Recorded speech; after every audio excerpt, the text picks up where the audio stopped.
도시 세종.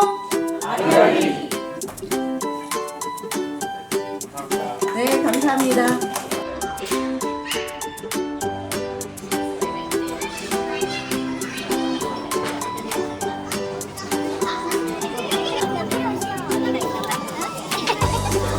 네, 보라 색깔 넣어.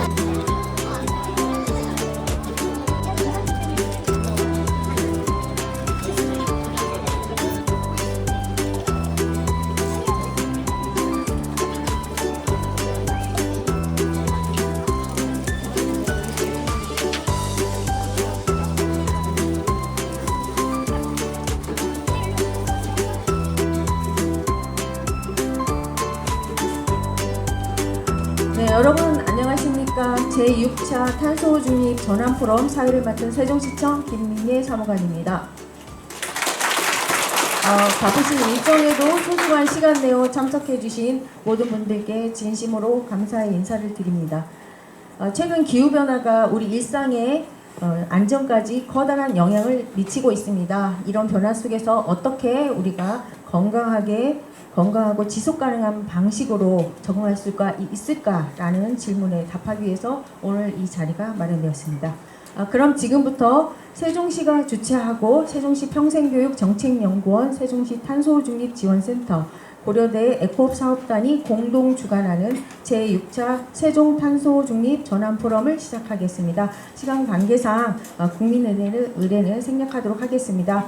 먼저 오늘 포럼을 축하해 주시기 위해서 참석해 주신 주요 내빈을 소개해 드리겠습니다. 힘찬 환영의 박수를 부탁드립니다. 세종특별자치시 이승원 경제부시장님 참석하셨습니다. 세종시 평생교육정책연구원 권영걸 원장님 참석하셨습니다. 고려대 에코업 사업단 김영 단장님 참석하셨습니다. 세종특별자치시 의회 김현옥 의원님 참석하셨습니다. 그리고 오늘 포럼의 좌장을 맡아주실 한국환경연구원 배현주 박사님 참석하셨습니다. 네, 오늘 김종민 국회의원님은 참석하기로 하셨는데 국회 상임위 일정으로 해서 참석을 못하시고 축하 영상을 보내주셨습니다. 그건 이후에 보여드리도록 하겠습니다. 먼저 세종특별자치시 이승원 경제부시장님의 개회사가 있겠습니다.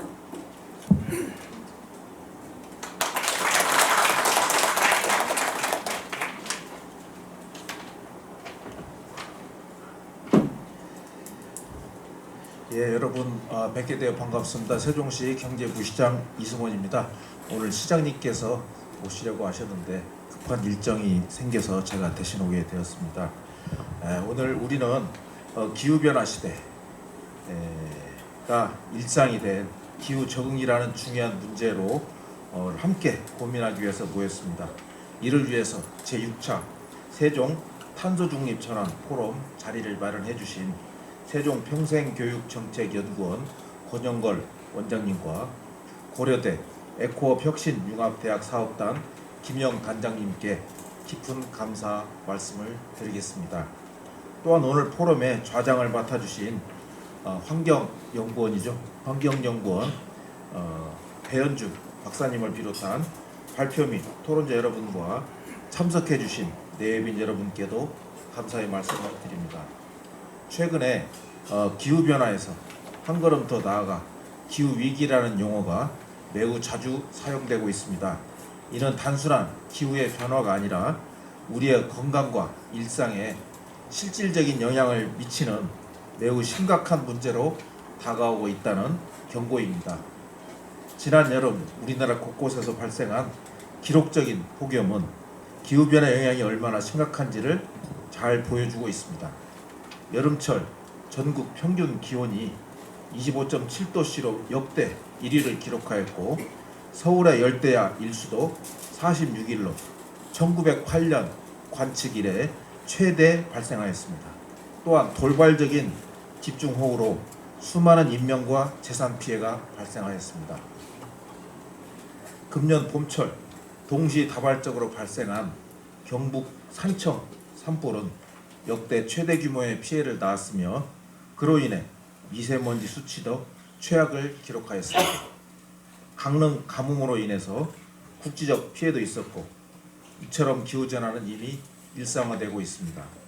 기후위기는 극단적인 날씨와 자연재해를 초래하며 우리는 그로 인한 건강피해에 어떻게 대응할 것인지 중요한 교훈을 얻고 있습니다. 일상생활에서 온열 질환 그리고 호흡기계 질환뿐만 아니라 알레르기, 감염병 등 만성 신종 질환의 위험까지 커지고 있습니다. 특히 노인, 영유아 등 건강 취약계층은 변화되는 환경에 더욱 민감하기 때문에 우리 모두의 공동 대응이 매우 중요하다고 하겠습니다. 기후위기는 이미 시작되었지만 그 해결의 열쇠 또한 우리의 손안에 있다고 생각합니다. 오늘 이 포럼을 통해서 다양한 전문가들의 의견을 듣고 기후위기 시대 우리 시민들의 건강한 삶을 어떻게 유지하고 삶의 질을 높일 수 있을 것인지 방법을 함께 모색하는 소중한 시간이 되기를 바랍니다. 이를 통해 기후위기가 가져올 건강위기를 어떻게 효과적으로 대응할 수 있을지에 대한 실질적인 해결책을 도출해 낼 수 있기를 기대하겠습니다. 감사합니다. 네, 정혜부시장님 감사합니다. 이어서 세종평생교육정책연구원 권영걸 원장님의 환영사가 있겠습니다.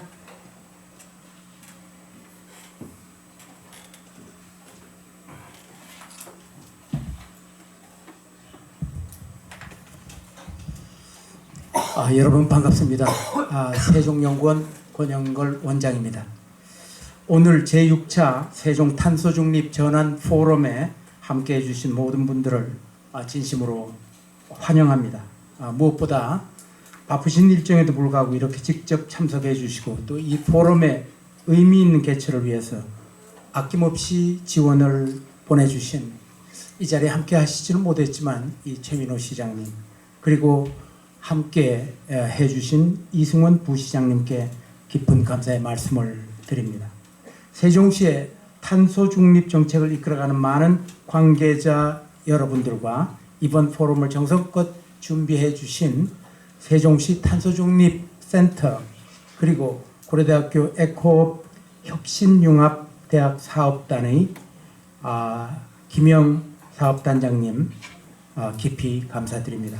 오늘 이 자리는 기후변화 시대 세종시민의 건강한 기후 적응을 주제로 우리 사회가 직면한 환경변화 속에서 시민의 건강과 삶의 질을 지키기 위한 실질적인 대응 방안을 함께 모색하고자 마련되었습니다. 기후변화는 이제 더 이상 먼 미래의 이야기가 아닙니다. 폭염, 한파, 미세먼지, 감염병 확산 등 그 영향은 이미 우리 일상 곳곳에서 현실로 나타나고 있습니다. 특히 어린이와 어르신 그리고 취약계층의 건강은 이러한 변화에 직접적인 영향을 받고 있습니다. 오늘 논의되는 기후 적응은 기후변화로 인한 피해를 최소화하고 변화된 환경 속에서 우리가 함께 살아가는 사회와 생태계가 지속될 수 있도록 하려는 노력입니다. 그것은 결국 우리의 일상과 안전을 지키는 일이기에 이를 위한 적극적인 대응이 그 어느 때보다 중요합니다. 이제 탄소 중립으로의 전환은 선택이 아닌 우리 모두의 생존과 직결된 과제입니다. 우리 세종시는 시민이 건강하고 지속 가능한 도시를 향한 비전을 품고 에너지 절감, 녹색 교통 확충, 도시숲 조성, 그리고 기후 적응형 건강관리 등 다양한 노력을 기울이고 있습니다. 저희 세종연구원의 탄소중립지원센터는 이러한 흐름의 중심에 서서 과학적 근거에 기반한 정책 연구와 시민 참여 확대를 통해서 세종시가 기후변화 대응과 건강한 기후 적응의 모범도시로 자리매김할 수 있도록 최선을 다하고 있습니다. 이 포럼이 그간의 논의와 성과에 이어서 시민의 삶 속에서 실질적인 변화와 실천으로 이어져서 지속가능한 도시 세종으로의 전환이 이루어지기를 기대합니다. 변화는 시 행정의 노력만으로는 충분하지 않습니다. 시민 한 분 한 분의 일상 속 참여와 실천이 더해질 때 비로소 세종은 진정한 탄소 중립 도시로 나아갈 수가 있습니다. 오늘 포럼이 기후변화 대응의 중심에 시민의 건강이라는 관점을 세우고 행정과 전문가 그리고 시민이 함께 지혜를 모아서 세종형 기후 적응 모델을 만들어서 안전하고 건강한 미래를 만들어 갈 수 있는 뜻깊은 계기가 되기를 기대합니다. 참석해 주신 모든 분들께 다시 한번 감사의 말씀을 드립니다. 감사합니다. 네, 원장님 감사합니다. 네, 이어서 고려대 에코업 사업단 김영 단장님의 축사가 있겠습니다.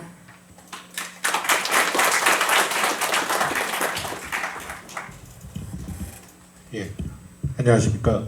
고려대학교 세종 캠퍼스 에코업 혁신융합대학 총괄사업단장 김영입니다. 많은 분들이 오시는데요. 특히 그 세종시 이승원 경제부시장님 그리고 세종평생교육정책연구원 권영걸 원장님 그리고 의회 일정이 요즘 바쁘다고 들었는데 그래도 관심이 있어서 오시는 김현옥 의원님도 감사드리고요. 그리고 여기에 참석해 주신 분들이 전문가들도 있고 전 보기 좋은 게 학생들도 와 있는 것 같고요. 그다음에 세종 시민분들도 많이 와 있는 것 같아서 다시 한번 이 자리를 찾아주신 모든 분들께 감사의 말씀을 드리겠습니다. 일단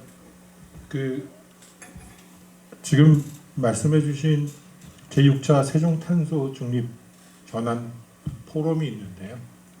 이게 기후변화 시대에서 세종 시민의 건강한 기후 적응이라는 주제로 하고 있는데요.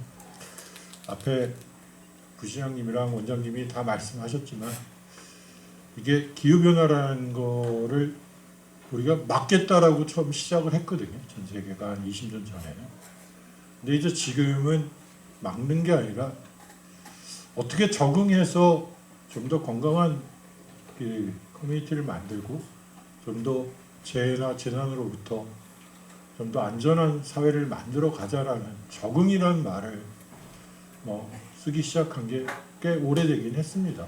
어댑테이션이라는 말을 처음에는 이걸 막아야 되겠다라고 했다가 이제 적응해서 살자라는 건데 세종시도 그런 의미에서 이러한 포럼들이 자꾸 되면서 세종시 입장에서의 어떤 기후변화에 어떻게 적응해 갈 거냐를 오늘 전문가님들도 많이 말씀을 하실 거고 그 다음에 여기 계신 세종시에 계신 여기 특히 부시장님과 그 다음에 권영석 국장님께서 또 그걸 가지고 정책을 만들어서 좀 갈 거고 또 시의회에서 그 도움을 또 많이 주실 거라고 저는 생각을 합니다. 그래서 그런 의미에서 오늘 포럼이 앞으로도 계속 발전을 해서 세종시가 정말 기후변화 안에서 좀 더 건강한 사회, 좀 더 안전한 사회로 커뮤니티로 발전해야 하는데 도움이 됐으면 하는 게 저의 생각입니다. 여기 지금 주체로 되어 있는데 에코업 사업단에는 게 도대체 뭔가 궁금하신 분들이 있을 텐데요. 고려대학교 세종 캠퍼스의 에코업 혁신융합대학 사업단은 뭐냐 하면 교육부랑 연구재단이에요. 주관하는 첨단 분야 혁신융합대학 사업에 저희들이 주관대학입니다. 그래서 세종시랑 같이 여러 가지 주제를 가지고 미래 인재를 만들어 가는데 그 주제가 뭐냐면 첫 번째가 온실가스 감축입니다. 탄소 중립이라는 의미에서. 두 번째가 기후변화 적응이고요. 그 다음에 세 번째가 지속 가능한 보존입니다. 그리고 물에 대한 지속 가능한 보존이고요. 그 다음에 자원을 어떻게 순환해 갈 거냐라는 분야. 그 다음에 오염을 방지하고 어떻게 관리해 나갈 거냐. 그 다음에 생물의 다양성을 어떻게 보존할 거냐를 5개 대학, 전국에 있는 5개 대학이 공동으로 교과목을 만들어 가지고 대학생들을 인재를 앞으로 이 에코업이라는 산업 안에서 인재를 길러내겠다는 게 저희들 기본적인 저희들 사업의 주요 목표입니다. 그 안에서 하나의 또 일이 세종시와 앞으로 이 에코업에 관련된 일들을 어떻게 잘 교육을 하고 시민들과 네트워킹을 만들고 세종시와 같이 정책들을 만들어가는데 협력해서 만들어가는 게 저희들 사업의 하나의 일환입니다. 그래서 저희들이 여기 주최하는 기관으로 들어와 있는 겁니다. 앞으로 이러한 포럼들이 지속적으로 발전해 나가는데 에코업 사업단이 최선을 다하겠습니다. 그리고 오늘 특별히 이 자리를 마련하기 위해서 수고해 주신 세종특별자치시, 그다음에 세종평생교육정책연구원, 그리고 세종시 탄소중립센터 실무진들께 다시 한번 감사의 말씀을 드립니다. 마지막으로 이 포럼이 정말 세종시가 기후변화에 적응할 수 있는, 그리고 실생활에서 시민들이 느낄 수 있는 정책으로 나가는데 초석이 되었으면 합니다. 감사합니다. 네, 단장님 감사합니다. 네. 저희 세종시 국회의원 또 김종민 의원님께서는 이제 오늘 참석을 못하셨는데 축사를 영상으로 보내주셨습니다. 김종민 의원님의 축사는 영상으로 만나보시겠습니다. 안녕하세요. 세종시 국회의원 김종민입니다. 제6차 세종 탄소중립전환 포럼 진심으로 축하드립니다. 기후위기가 이제는 특별한 일이 아니라 우리 일상에서 체감되는 현실이 됐습니다. 폭염, 집중호우처럼 시민의 건강과 안전을 직접 위협하는 변화들이 세종에서도 점점 더 자주 일어나고 있습니다. 이런 상황에서 오늘 포럼이 세종 시민의 건강한 기후 적응, 이런 주제로 열리게 돼서 매우 시적절한 것 같습니다. 전문가의 강연과 토론을 통해서 꼭 필요한 정보를 나누고 시민 스스로 실천하고 참여하는 탄소 중립 활동을 확산시키는 자리가 될 거라고 기대합니다. 세종은 행정수도를 넘어서 지속 가능한 도시, 건강한 도시로 가야 합니다. 그 길에서 시민 한 분 한 분의 실천과 연대가 가장 중요한 힘입니다. 저희 역시 국회에서 기후 적응과 탄소 중립 정책을 꼼꼼히 챙겨서 세종이 더 건강하고 지속 가능한 도시로 도약하도록 힘을 보태겠습니다. 포럼을 준비해 주신 모든 분들 진심으로 감사드립니다. 오늘 논의가 세종의 내일을 더 안전하게 만드는데 일조하기를 기대합니다. 감사합니다. 네, 오늘 이 자리에 참석을 못하셨지만 이렇게 영상으로 축하해주신 김종민 의원님 감사합니다. 네, 오늘 이제 개회식 순서는 이제 거의 마쳤고요. 이제 기념사진 촬영이 있겠는데요. 사진 촬영에 앞서서 이제 아까 권영걸 원장님께서도 말씀하셨는데 저희가 탄소 중립 실천에는 그 시민들의 실천이 매우 중요하다고 말씀하셨고 가장 중요한 게 역시 시민들의 실천이라고 생각합니다. 그래서 저희 세종시에서 탄소 중립 실천 보상제를 올해 11월하고 12월 지금 시범 운영을 하고 있습니다. 그래서 세종 시티앱의 리빙앱 내에 지금 탑재가 되어 있습니다. 많이 참여해 주시고요. 주변에 홍보 부탁드립니다. 네, 이어서 오늘 포럼을 기념하기 위한 전체 기념 촬영이 있겠습니다. 참석해 주신 내외빈께서는 잠시 단상 앞으로 나와 주시기 바랍니다. 예, 탄소 중립 도시 세종 아리아리. 네, 감사합니다. 네, 이것으로 개회식을 마치도록 하겠습니다. 안녕하십니까. 저는 2부 사회를 맡은 세종시 탄소중립지원센터 이윤복이라고 합니다.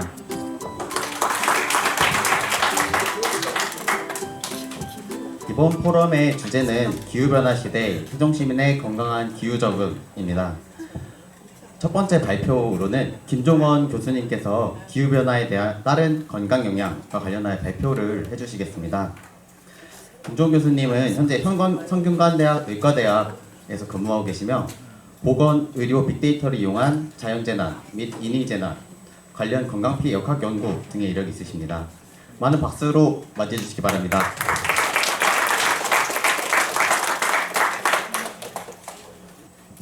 네, 안녕하십니까. 소개받은 성균관의대 사회학교실의 김종훈입니다.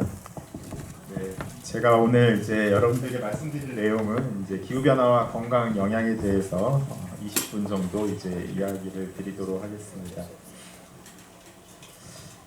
전체적으로는 이제 기후 변화 건강 영향의 개요에 대해서 좀 말씀드리고요. 전 지구적으로 발생하고 있는 이런 엘니뇨 라니냐 현상이 실제 세종시에도 손에 잡히는 수치가 정말 있는지 그런 것들을 좀 보여드리고 또 이제 대기 중에 이런 이산화탄소 농도가 올라감으로써 우리의 직접적으로 영향을 미치고 있는 알레르기 질환에 대한 것들, 그리고 최종적으로는 기후 변화가 결국 우리의 이제 건강 불평등과 이제 연관이 되어져 있다는 것과 이제 지속 가능한 그런 시스템에 대해서도 잠깐 말씀을 드리도록 하겠습니다.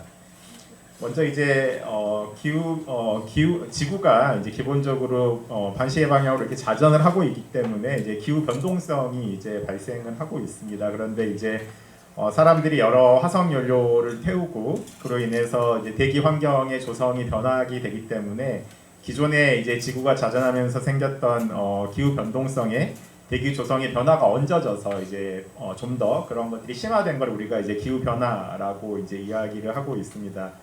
그래서 전체적으로 보면은 이러한 온실가스가 이제 배출이 됐을 때 이제 다양한 영향이 이제 나타나게 되어지는데요. 그래서 이런 기후 변화를 위해서 또 홍수가 발생하기도 하고 또 폭염이 발생하기도 하고 우리는 뭐 가뭄이라든가 또 산불과 같은 그런 여러 가지 이제 기후 변화로 인한 건강 영향을 갖다가 이제 받아오고 있는데요. 이제 이러한 요인들로 인해서 이제 우리가 경험하게 되어지는 여러 가지 이제 건강들이 이제 나타나게 되어집니다. 그래서 이런 뭐 심혈관 질환이 악화를 경험한다거나 또는 이제 이런 홍수와 같은 그런 자연 재난으로 인해서 우리가 또 상해도 경험할 수가 있고요. 또 기온이 올라가서 발생하는 그런 매개체 감염병, 아마 세종시도 찌찌가무시증이라든가 그 SFTS 같은 진드기 매개 감염병에 충분히 노출될 수 있는 이제 그런 지역들인데 이제 그러한 매개체 감염병의 이제 증가들이 이제 나타날 수가 있습니다. 그래서 이제 방금 말씀드렸던 것들을 갖다가 이제 하나의 요소별로 이제 미국의 이제 질병관리청이 이제 가장 그림을 잘 그려놓은 게 이제 이 그림이라고 볼 수가 있는데요. 이제 기후 변화라고 했을 때 정말 기후 변화하고 미세먼지하고는 무슨 관련성이 있는가?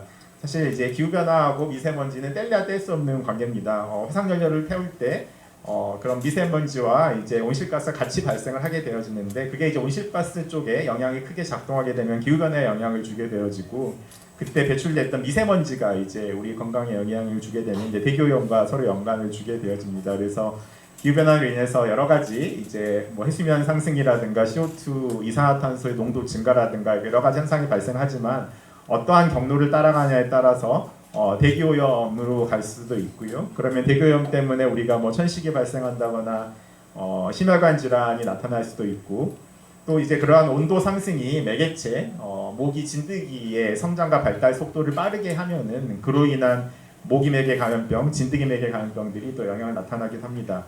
그다음에 이제 우리나라 사람들이 사실 가장 관과하는 영역 중에 하나고 제가 뒤에서도 말씀드리겠지만 CO2 농도가 계속 이산화탄소 농도가 올라가고 있습니다. 아마 여기 오신 분들 중에 중고등학교 다니실 때 대기 중에 CO2 농도는 0.03%이다라고 배우신 세대가 있고요.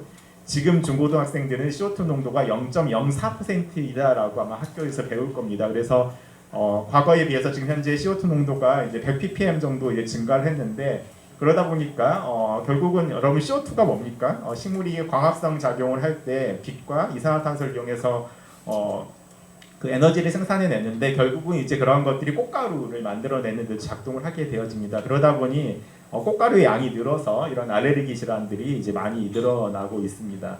그 외에도 홍수가 나게 되면은 이제 지표의 오염 물질들이 식수원들을 갖다 오염시키기 때문에 발생하는 여러 가지 수질 오염과 관련된 건강 문제가 발생할 수가 있고 또 여기는 이제 우리나라에서는 이제 직접적으로 경험하고 있지 않지만 특히 이제 인도나든가 동남아 중동 지역에서는 너무 기온이 높아지다 보니까 사람이 거주할 수 없는 이제 지역들이 생겨나고 있습니다. 그런 사람들이 타 지역으로 이주하면서 생기는 여러 가지 그런 충돌들로 인해서 이러한 뭐 군사적 충돌이라든가 그로 인한 또 PTSD 그런 정신건강 문제도 생기고 있고요.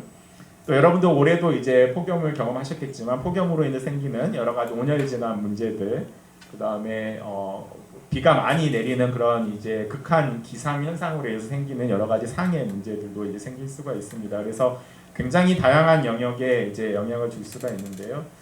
제가 이제 이런 것들에 대해서 영향을 이제 한글로 표현해 놓은 하나짜리 슬라이드를 좀 찾아봤는데 국내에는 아직까지 그런 슬라이드를 못 만들어 놓은 것 같아서 굉장히 사실 이제 아쉬운 마음에 이제 외국 걸 하나 제가 가져와 봤는데 이제 내용을 보시라는 게 아니고 이제 외국에서 만들어 놓은 것들을 보면 이러한 기후 변화가 어린이와 젊은 세대에는 어떠한 건강 영향을 미치게 되는가, 그 다음에 저소득층 가구에는 어떠한 영향을 미치게 되는지, 고령 인구에는 어떠한 영향을 주는지, 그 다음에 장애를 가지고 있는 그런 사람들에게는 어떠한 영향을 가지고 있는지 이렇게 하나로 이렇게 만들어져 있는 이런 것들이 있습니다. 그래서 국내에서도 이제 대중들과 좀 소통하기 위해서는 이렇게 하나로 만들어져 있는 이제 그런 자료원들이 좀 더 많이 만들어지지 않을까 생각을 해서 하나 이제 슬라이드를 넣어봤습니다. 자, 여러분들도 잘 알고 계시겠지만 산업화 이전에 지구의 온도를 0도라고 하면은 지금 현재 2025년 현재는 이제 전 지구적으로 봤을 때 평균 기온이 이제 1.5도가 넘게 이제 기온이 이제 상승한 상황입니다.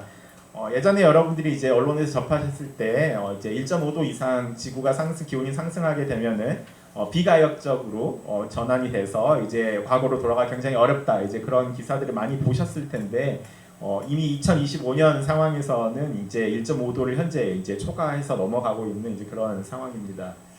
자, 그런데 이제 이러한 이제 기후 변화를 위해서 이제 기온이 상승하게 됐을 때 또 하나 발생하는 거는 저기 우리나라에서 굉장히 멀리 떨어지는 태평양에서의 이제 엘니뇨 라니냐와 같은 그런 현상들의 빈도가 더 빈번하게 발생을 하고 그런 강도가 더 세지게 되어집니다. 그래서 이제 여러분들이 느끼시기에 저거는 태평양 한가운데서 일어나는 현상인데 이게 정말 저 멀리 떨어져 있는 한반도에 이 세종시까지 이 엘니뇨 라니냐가 어떠한 영향을 미칠까라고 이제 생각하기 쉬울 텐데요. 기본적으로 이제 지구는 자전을 하고 있기 때문에 동남아시아 지역은 이렇게 비가 많이 오는 기후대가 형성이 되어져 있고요. 여러분들이 잘 알고 계시는 미국의 캘리포니아 지역은 항상 쨍한 날씨로 항상 맑은 날씨가 이렇게 유지가 되도록 지구가 자전하면서 만들어져 있습니다.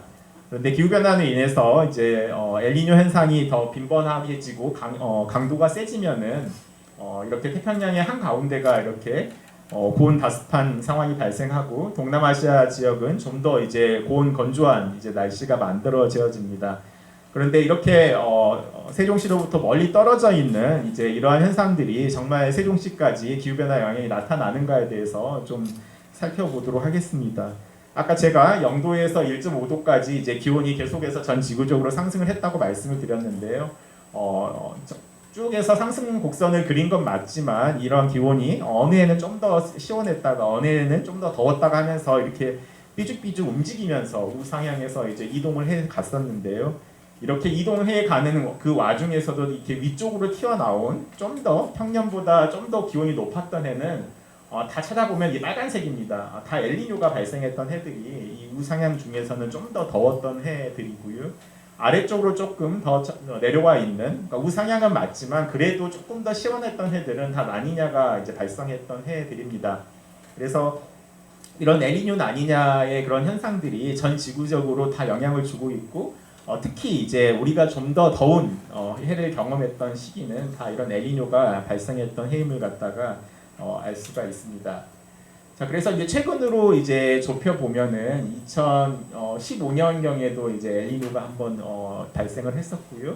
2024년, 그러니까 1년 전입니다. 1년 전에도 이제 전 지구적으로 보면은 이제 엘니뇨가 이제 발생을 했었는데 이러한 것들이 정말 그런 우리 세종에 사시는 시민들에게도 이러한 영향을 미쳤는지 좀 살펴보도록 하겠습니다.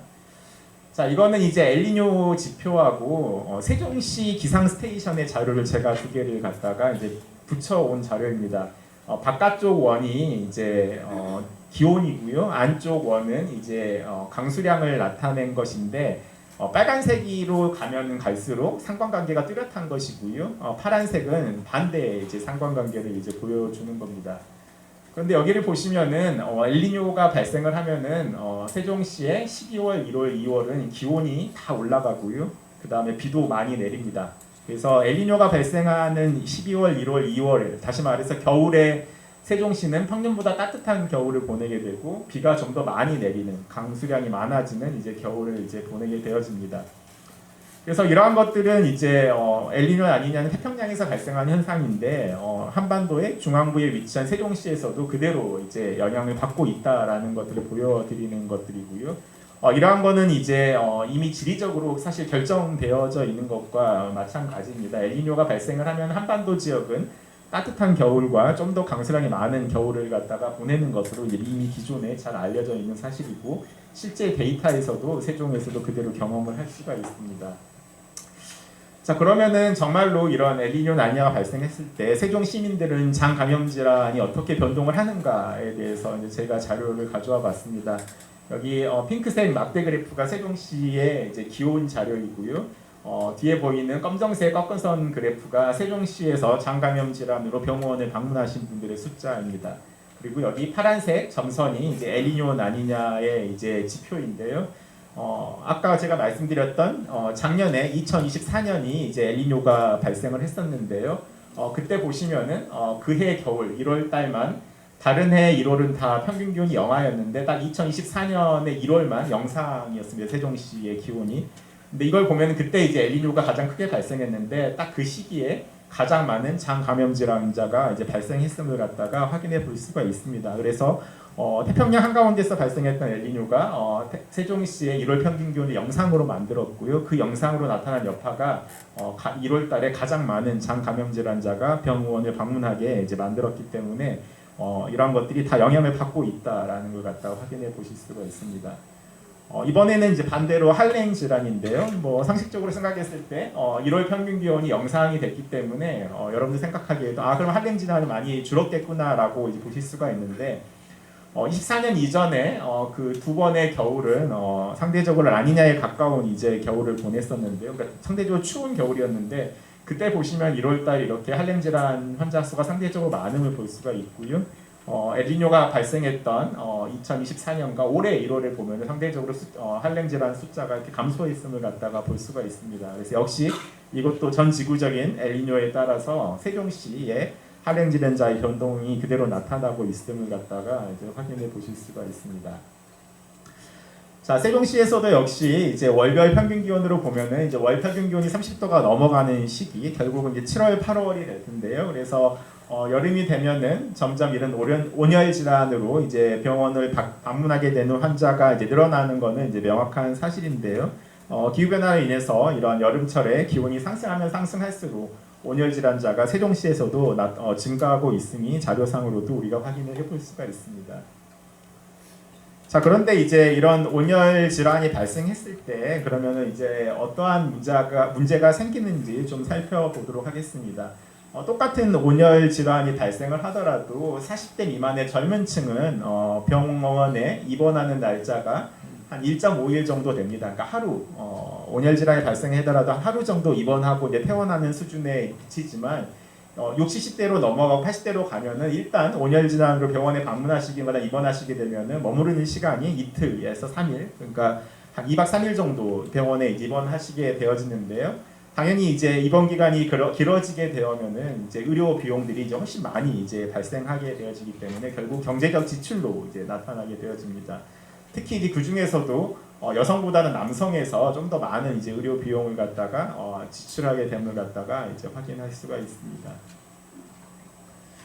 자, 세종시의 이제 기후 변화 시나리오를 보면은 현재 이제 2025년 정도에서는 이제 폭염과 열대야는 이제 일 최저 기온이 25도 미만으로 떨어지지 않는 이제 시기를 열대야라고 하는데요. 지금은 한 이 정도 수준의 폭염과 열대야가 발생을 하고 있지만 기후 변화 시나리오에 의하면은 2050년, 100년으로 가면 이런 폭염 일수하고 열대야 일수가 점점 어떠한 시나리오를 따르더라도 점점 증가하는 형태로 이제 갈 거라고 예상이 되어지고 있고요. 특히 그 중에서도 세종시에서는 좀 더 남쪽 지역에서 그런 기후변화 시나리오에 의해서 상승폭이 좀 더 크게 나타날 것이라고 이렇게 예고가 되어져 있습니다. 자, 이거는 이제 지리적으로 세종시에서 남쪽 지역에서 좀 더 기후변화 시나리오에 의해서 영향이 좀 더 크게 나타날 것이라고 되어져 있고요. 또 한편으로는 이제 2025년 기준으로 현재 세종시 인구가 약간 40만 명에 조금 안 되는 현재 인구가 되어져 있는데 인구 변화에 대한 그런 시나리오도 이미 다 만들어져 있습니다. 근데 여기서 보여주는 건 무엇이냐면은 현재 세종시의 65세 이상의 인구 비율은 12%인데요. 2050년이 되면은 65세 이상의 고령 인구 비율이 28%로 이제 증가한다고 이제 되어져 있는데 이 비율이 이제 문제가 아니라 현재는 65세 이상의 인구가 약 4만 6천 명이지만 2050년에는 15만 명으로 지금의 한 3배 이상의 65세 이상의 고령 인구가 늘어나는 걸로 이미 예고가 되어져 있습니다. 그러면 아까 제가 말씀드렸던 온열 질환이 발생했을 때 65세 이하는 입원 일수가 2배 이상 많다. 그리고 의료비용도 2배 이상 지출한다라고 말씀을 드렸는데 그 2배 이상 늘어나는 거와 이제 인구가 해당하는 인구가 3배가 늘어나는 것들이 이제 곱하기로 복합적으로 이제 발생을 하게 되어진다는 거죠. 그러면은 결국은 이제 이 시기가 되면은 기온은 훨씬 더 많이 올라가 있을 거고 취약 집단인 고령 인구는 훨씬 더 많이 늘어나 있을 거기 때문에 지금보다 훨씬 많은 온열 질환과 관련된 의료 수요가 세종시에서 발생할 수밖에 없겠구나라는 걸 갖다가 여러분들이 충분히 예상해 보실 수 있을 겁니다. 세종시의 인구 변화는 이제 이미 사실 뭐 정해진 미래라고 하죠. 이미 인구 구조가 이렇게 만들어져 있고 이 인구가 그대로 이제 위쪽으로 밀고 올라오기 때문에 2050년에는 세종시도 아래쪽에 저연령층은 숫자가 굉장히 적고 고령 인구는 점점 많아지는 형태로 이제 진행하는 거는 이미 정해진 미래이기 때문에 이제 거기에 따라서 이러한 세종시 자체적으로 이제 대비가 필요한 것이라고 보시면 되겠습니다. 자, 그래서 지구 온난화로 인해서 미래에는 폭염 일수도 증가할 것이고요. 그 다음에 열대야 일수도 증가합니다. 그래서 이거는 이제 환경적인 요소이고, 하지만 인구적인 요소에 따른 인구 고령화로 건강 취약 인구 집단은 계속 늘어날 것이고요. 그래서 이분들이 이제 이런 온난화 영향을 더 크게 받기 때문에 결국은 세종시에 거주하시는 분들의 직접 의료 비용, 또 그런 고령층들 갖다가 간병, 그 다음에 또 병원에 방문하면 생기는 여러 가지 교통비와 같은 간접 의료 비용도 같이 미래에 증가할 것으로 이제 예상이 되고 있습니다. 자, 지금부터는 이제 CO2 이야기, 오늘 뭐 탄소 중립 전환 포럼이기 때문에 탄소 이야기를 좀 드리도록 하겠습니다. 기후 변화로 인해서 이렇게 기온이 이제 이런 지그재그 형태를 보이면서 이제 꾸준히 상승해 왔는데요. 이제 그걸 살펴보다 보니까 온실가스인 이산화탄소가 같이 이렇게 꾸준히 상승하고 있음을 갖다가 이제 과학자들이 확인을 했고요. 과거 약 320ppm이던 이산화탄소 농도가 2024년 작년 8월에는 약 한 423ppm이었고요. 올해 8월에는 이제 425ppm으로 과거보다 거의 100ppm 가까이 이제 이산화탄소 농도가 증가했음을 갖다가 우리는 알 수 있습니다. 자, 그런데 아까도 제가 초반에 말씀드렸지만 대기 중에 이산화탄소 농도가 많아지면은 그 이산화탄소와 빛 에너지를 이용해서 광합성을 하는 이런 나무들은 꽃가루를 갖다가 굉장히 많이 이제 생성을 하게 되어집니다. 과거에 이런 그 실험을 이제 해봤죠. 그래서 온실을 갖다 만들어서 온실의 이산화탄소 농도를 400, 560, 720으로 이렇게 조성을 해놓고 식물을 재배해봤더니 꽃가루가 CO2 농도가 더 높은 데서 재배한 참나무에서 꽃가루의 개수도 많아지고 무게도 무거워지고 크기도 커지더라라는 게 이미 실험적으로 입증이 되어져 있는데요. 지금 이제 우리는 과거 320ppm 시대에서 420ppm, 미래에는 아마 500이 넘어가는 시대까지 이제 살게 되어질 텐데 결국은 이것이 의미하는 거는 우리는 점점 더 꽃가루가 많고 크고 무거운 꽃가루와 서로 접하면서 살아갈 수밖에 없는 이제 시대를 만나고 있습니다.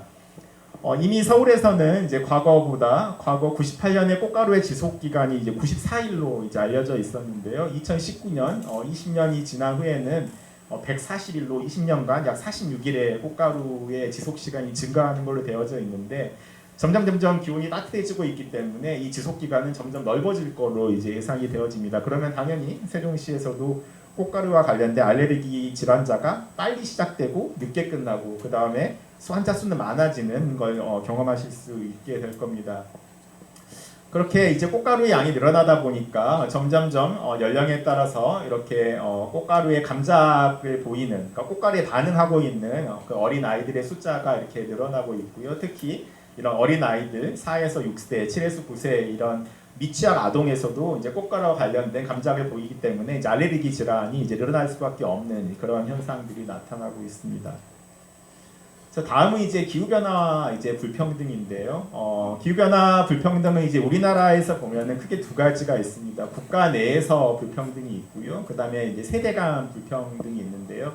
먼저 세대 간 불평등을 말씀드려 보면은 화석연료를 갖다 가장 많이 배출해서 이제 배출했던 세대들은 이제 지금 좀 더 나이가 많은 세대에 이제 접어들어져 있고요. 반면에 지금 이제 어린이 미취학 아동들 같은 경우는 본인들이 사실 화석연료를 배출하지 않았음에도 그 피해는 이제 본인들이 앞으로 100년 가까이 또 누려야 되는 그러니까 피해를 입어야 되는 세대들이기 때문에 배출한 세대와 피해를 입는 세대가 서로 이제 달라짐으로써 생기는 게 이제 세대 간 불평등이라고 볼 수가 있고요. 또 국가 내 불평등에서는 결국은 기후 변화는 안 그래도 취약계층인 저소득층, 저교육을 받은 사회 경제적 위치가 낮은 세대에서 좀 더 많은 피해를 보게 된다는 게 또 국가 내에서의 하나의 불평등이라고 이제 볼 수가 있습니다. 그래서 결국은 피해는 사회 경제적으로 소외된 가정에서 더 많은 이제 피해를 보게 되고 기후 변화라는 거는 결국 불평등을 더 증폭시키는 역할을 하게 될 거라고 보여지고 있습니다. 그리고 제일 마지막이 이제 아까 제가 말씀드렸던 어린이들은 본인들이 탄소를 갖다가 배출하지 않음에도 불구하고 결국은 나중에는 더 큰 피해를 장기간 입게 될 것이다라는 것을 이제 말씀을 드리겠습니다.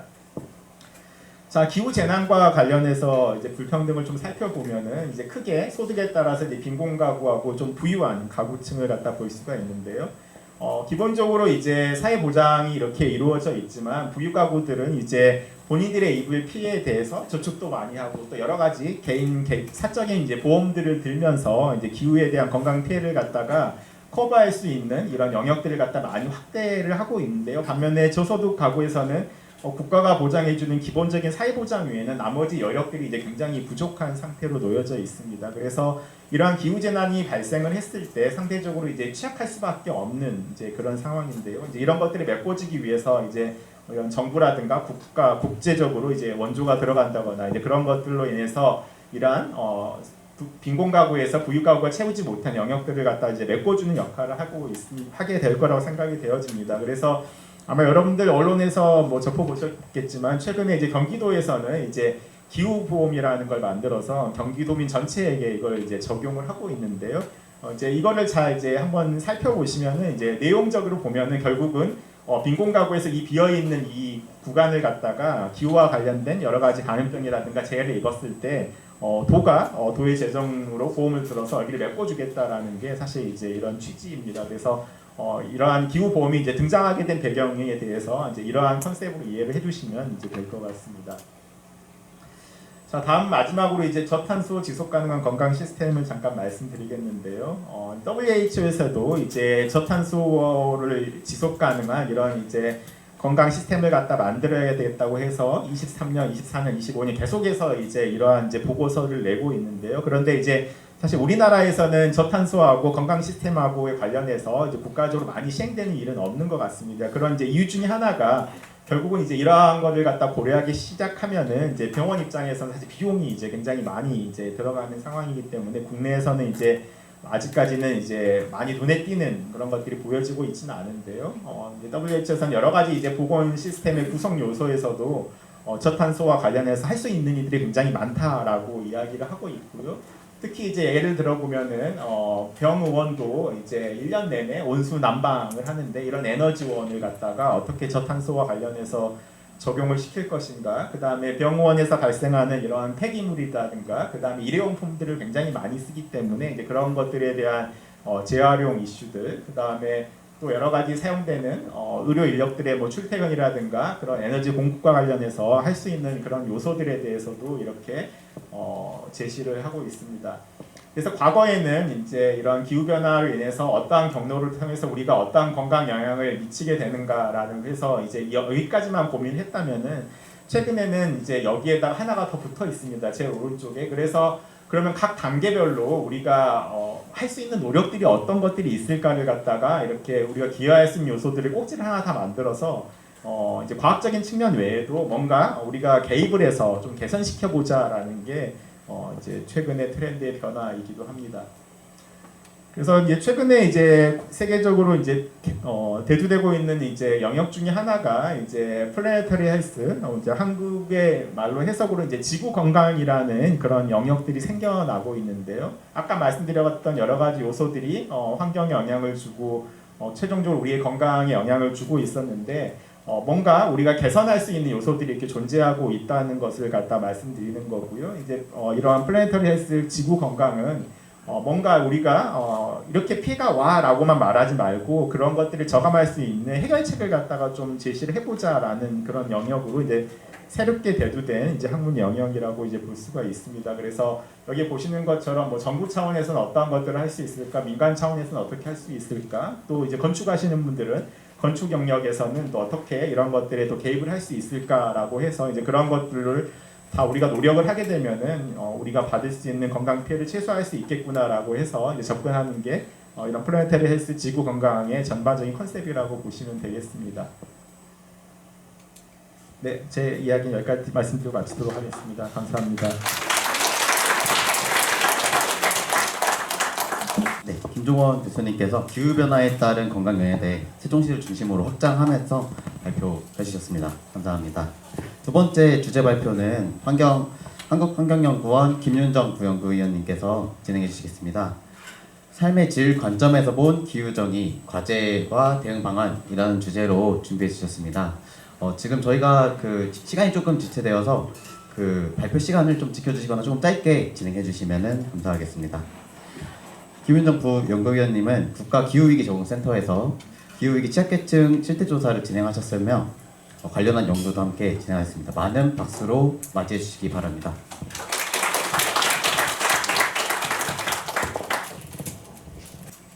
네, 안녕하세요. 한국환경연구원의 김윤정입니다.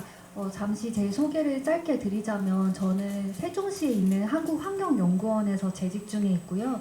그리고 역시 세종시에서 저도 거주하면서 5살 딸을 키우고 있는데요. 세종시가 참 생태도시로서 참 좋은 환경을 가지고 있는데 이 세종시에서 우리가 삶의 질 관점에서 기후정의를 어떻게 고려할지 그리고 그 과제와 대응 방안을 우리가 어떤 것을 좀 더 고려할 수 있을지에 대해서 좀 말씀드리고 싶습니다. 먼저 기후위기의 현실부터 우리가 한번 살펴보겠습니다. 생각보다 기후변화로 인한 피해 규모는 매우 큰데요.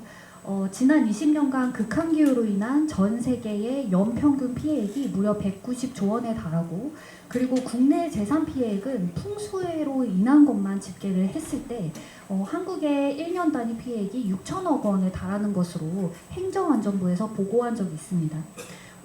그런데 이 피해는 풍수에만 의한 것이 주로 집계된 것이고 폭염이나 한파와 같은 다른 극한기후들에 의한 피해액은 집계된 것이 아니기 때문에 실제 피해 규모는 더 큰 것으로 그렇게 예상하고 있습니다. 그래서 우리는 지구온난화를 경험하고 있기 때문에 이런 피해를 마주하고 있는 건데요. 세종시를 보면은 일단 전국의 그 우리나라의 폭염 전망입니다.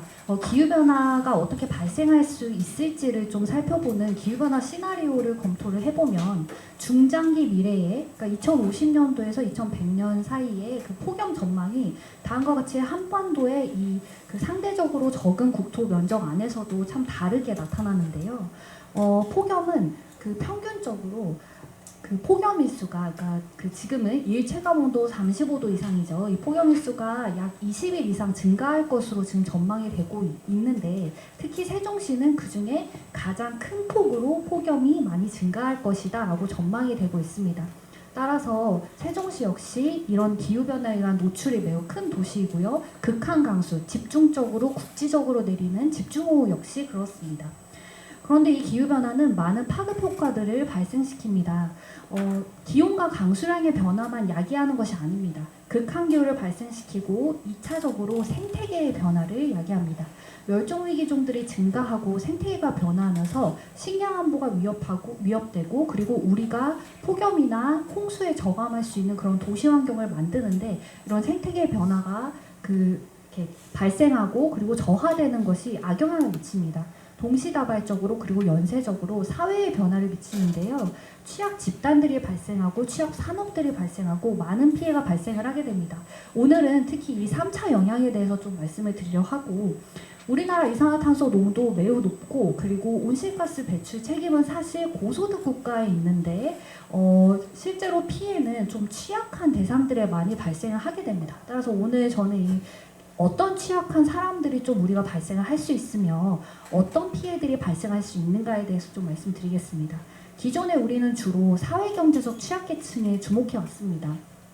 저소득층, 노인, 영유아, 장애인과 같은 건강 취약계층과 경제적 취약계층에 주목을 해왔고 법적으로도 이런 기초생활수급자 선정을 위한 법적으로 저소득층을 규정한다거나 건강 취약계층이 규정되어 있습니다.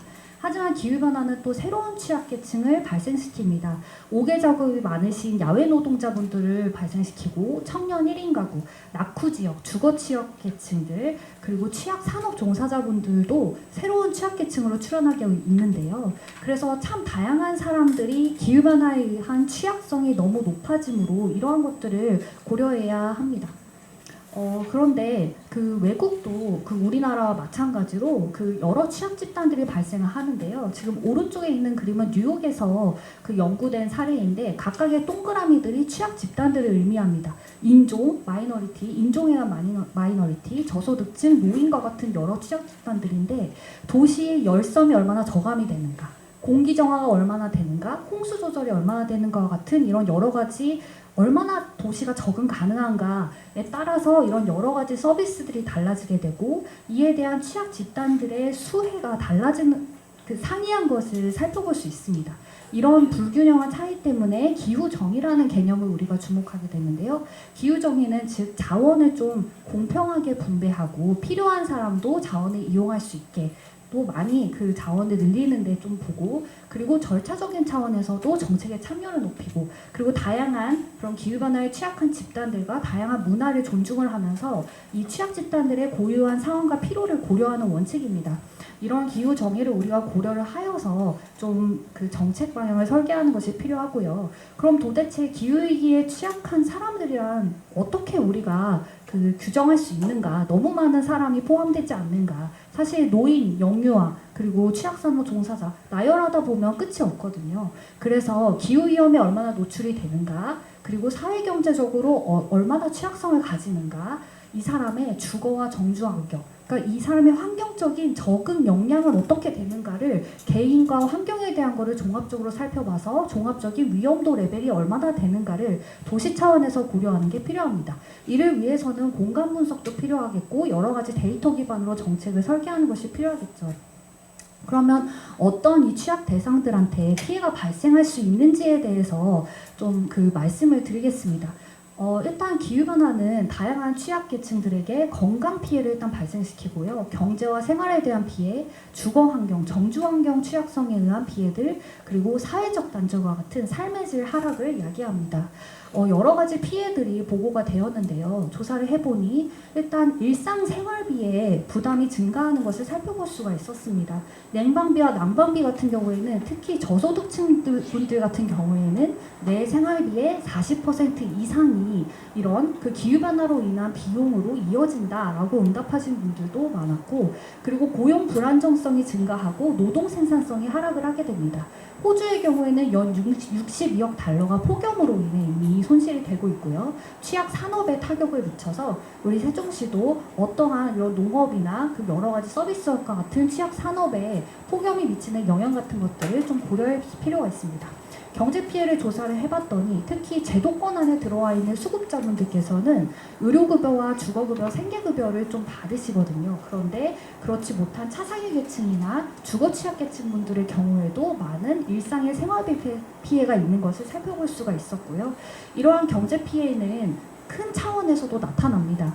이 전 지구적인 경제 피해 전망을 보면 소득의 중위값 변화가 나타날 것으로 전망이 되는데요. 기후변화에 의해서 우리 그 1인당 소득이 우리나라의 경우에 마이너스 10에서 마이너스 20% 감소할 것이다라고 전망이 되고 있고 농작물 기반의 그런 여러 가지 경제적 피해들도 많이 전망이 되고 있습니다.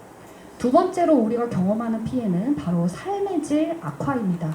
우리가 그 기후변화를 보면은 우리가 어떻게 그 응급 대응을 할 것인가에도 주목을 할 수 있지만 삶의 질 차원에서도 우리가 어떻게 기후변화에 대응할 것인가를 살펴볼 꼽을 수밖에 없는데요. 온열과 한린질환 발생, 그리고 만성질환, 그리고 여러 정신건강에 대한 피해들이 아까 교수님께서 말씀하셨던 것처럼 많이 나타나고, 이외에 사회적 고립과 그리고 낙후지역, 그 취약 지역에 사시는 분들의 단절도 심화가 되고 있어서 문제가 됩니다.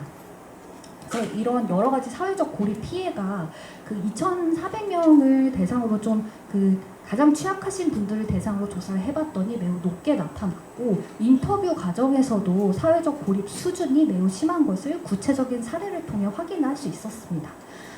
그런데 이런 그 삶의 질은 사실 환경적인 요소도 많이 영향을 미치는데요. 공간적으로 차등적으로 나타나게 됩니다. 노인이나 영유인, 그리고 저소득층, 그리고 여러 낙후 지역은 사실 사람들이 많이 밀집해 있는 공간에서도 많이 존재를 하는데요. 바로 이 밀집 지역에 특히 폭염이 심화되고 도시의 열섬 현상이 심화되고, 그리고 집중호우가 일어났을 때 인명피해가 너무 많고, 이런 여러 가지 기후변화가 바로 이런 취약 집단들이 밀집한 공간에 더 심화되는 그런 양상을 보입니다. 따라서 우리가 이런 공간적인 적응 역량의 차이를 좀 고려를 하여서 세종시에서도 어디다 적응 인프라를, 적응 여러 가지 녹지화나 복지기관이나 이런 병원이나 이런 자원을 더 배치할 것인가 우리가 고민을 해야 되고요. 적응 자원에 대한 정책 수요를 한번 조사를 해봤습니다. 왜 안 가시나요? 무더위 쉼터 있는데 집이 더 더운데, 가보니까 집이 더 덥더라고요. 집이 더 더운데 왜 앞에 무더위 쉼터 안 가시나요? 왜 공원이라도 안 가시나요? 물어보면은 말씀하시는 게 갈 수 있는 거리에 있지가 않으시대요. 사실 정말 취약하신 분들은 생활 반경이 매우 적습니다. 집 앞을 벗어나시지 않는 경우가 많으시고요.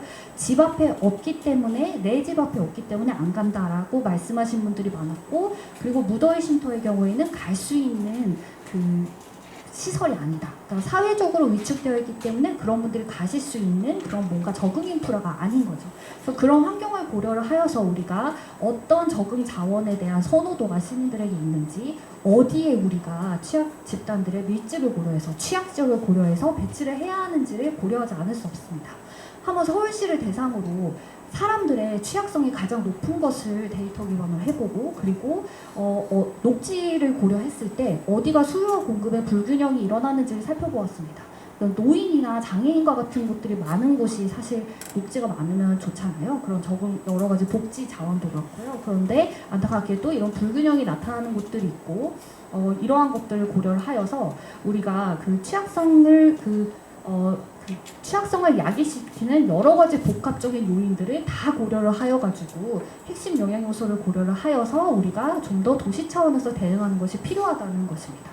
녹지 공간에 대한 만족도, 소득, 주거 환경, 현물 지원에 대한 수요, 이런 여러 가지 차원을 다 고려할 필요가 있고요. 그리고 피해랑 피해가 어떤 것들이 증폭이 되는지, 예를 들어 사회적 고립이 높아지면 건강에 대한 위험도 악화되고, 그리고 저소득층의 경우에는 소득에 대한 피해가 폭염일 때 특히 늘어나고, 이런 여러 가지 그런 피해들을 우리가 살펴보면서 좀 대응하는 것이 필요합니다. 근데 한번 전국 150명의 기후변화와 복지를 담당하는 공무원분들께 물어봤습니다. 어떤 대상에게 기후변화 대응을 하고 계십니까? 라고 물어봤더니 주로 노인에 대해서 하고 있었습니다. 78%가 노인에 대해서 하고 있었고, 그 다음은 기초생활수급자였습니다. 그리고 대부분이 우리가 주거 취약계층, 그리고 열악한 환경에 있으신 분들을 우리가 좀 더 신경 써야 된다고 얘기했지만, 이 주거 취약계층과 열악한 환경에 있으신 분들은 지원 대상에 포함되지 않았습니다. 그래서 우리가 앞으로는 좀 더 다양한 차원에서 복합적인 측면을 고려하면서 숨어있는 그런 도움이 필요한 사람들을 발굴하고 취약 지역들을 개선하려는 노력을 우리가 좀 더 강화해야겠다라는 그런 결론이 나왔고요. 그러면 세종시는 어떠한지 한번 보겠습니다. 세종시는 낮은 노인 인구 비율을 가지고 있고, 그리고 낮은 국민 기초생활수급자 비율을 보유하고 있습니다. 매우 좋은 조건이죠, 사실. 참 젊은 도시이고, 그리고 수급자 비율도 낮습니다. 그런데 이럼에도 불구하고 우리는 위험 집단을 지속적으로 발굴하려는 노력이 필요하고, 취약 지역을 찾아내려는 노력이 필요합니다. 또한 세종시는 상대적으로 매우 높은 녹지율을 보유하고 있습니다. 사실 모두 다 아시는 것처럼 기사에도 많이 나오셨죠. 세종시는 생태도시입니다. 어디 가나 하천이 있고 생태하천이 있고, 그리고 나무도 많습니다.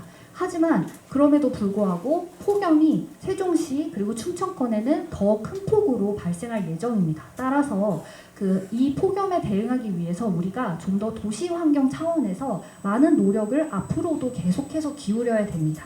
나무가 많지만 나무의 수감 면적을 좀 더 늘리려는 노력을 해야 되고, 그리고 물론 도시 환경이 쾌적하게 잘 갖춰져 있지만 취약 지역이 분명히 존재하므로 그 취약 지역들에 우리가 환경을 개선하려는 노력을 좀 더 많이 기울여야 합니다. 기후변화는 사실 이런 모든 문제들을 다 해결하려면 하나의 정책으로는 해결을 할 수가 없습니다. 그래서 기후변화는 다각도의 정책 수요를 고려를 하여서 종합적인 대응이 필요한데요.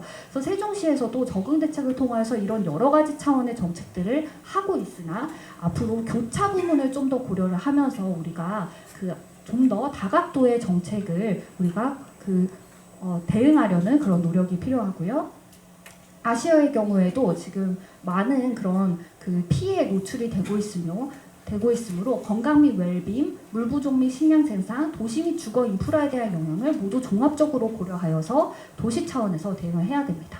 최근에 그러면 도대체 기후변화가 대응이 가능한가, 과연 가능한가에 대한 그런 물음들이 많이 나오고 있습니다. 그래서 좀 더 최적화되어서 우리가 기후변화 대응을 선제적으로 하려고 AI 기반의 대응이 필요하다라는 논의도 많이 이루어지고 있는데요. 지금 이 표는 지금 우리나라에서 AI 기반으로 진행하고 있는 기후변화 대응 사업들입니다. 자세히 살펴보면 반지하 가구들에 대해서 AI 기반으로 침수 경보 시설을 설치하는 이런 효과적인 사업들도 있습니다. 따라서 앞으로 중장기적으로는 좀 더 기술적인 발전과 함께 실시간 모니터링을 강화하고 위험과 취약성에 대한 기후변화에 대한 위험과 취약성에 대한 예측을 강화하고 과학적인 신뢰도를 더 높이려는 노력이 필요하고요.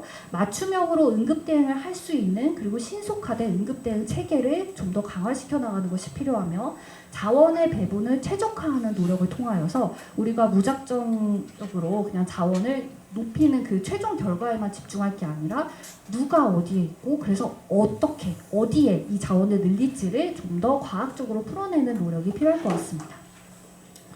그래서 우리가 취약계층과 취약지역 식별을 강화해서 적응 역량을 강화하려는 노력이 앞으로 필요하고요.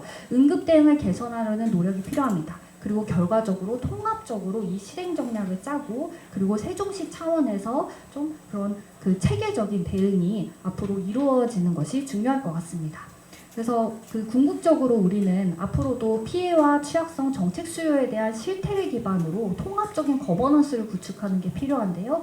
기후변화는 어떤 한 차원의 대응이 아니기 때문에 기후변화, 기상, 그리고 복지, 보건, 주거, 산업, 생물 등 다부처의 정책을 연계를 하여서 통합적인 거버넌스를 구축을 하고 이 과정에서 그 지역의 시민 참여를 활성화하는 그런 기후정의 차원의 노력도 필요한데요. 리빙랩 기반, 그러니까 어떤 사람들이 참여하는 그런 작은 실험실 기반의 그런 정책 설계도 좀 필요할 것 같습니다. 그래서 사람들의 많은 의견을 들을 수 있는 창구를 마련한다든지 이런 여러 가지 시민 참여 과정을 강화하는 노력, 그리고 여러 기술을 반영한 지역 맞춤형 기후변화 적응 정책을 강화하고 특히 정주환경 개선을 도모하여서 이 도시 차원에서 취약 지역의 문제 그리고 취약 집단분들의 문제를 좀 해결하려는 그런 노력을 강화하는 것이 필요할 것 같고 이런 여러 가지 기술들이 공간적으로 이렇게 조사가 되어서 실제로 정책에 반영되는 그런 노력들이 중장기적인 차원에서 앞으로 좀 더 강화되어야 할 것 같습니다. 이 그림은 바로 기후변화 대응을 이렇게 주도하고 있는 IPCC라는 기구에서 기후변화를 통해서 기후변화를 위해서 우리가 궁극적으로 어떤 걸 꾀해야 되는지를 나타내는 개념적인 그림인데요. 기후 탄력적인, 기후 회복력이 있는 발전, 개발을 이루어야 된다라는 그림입니다.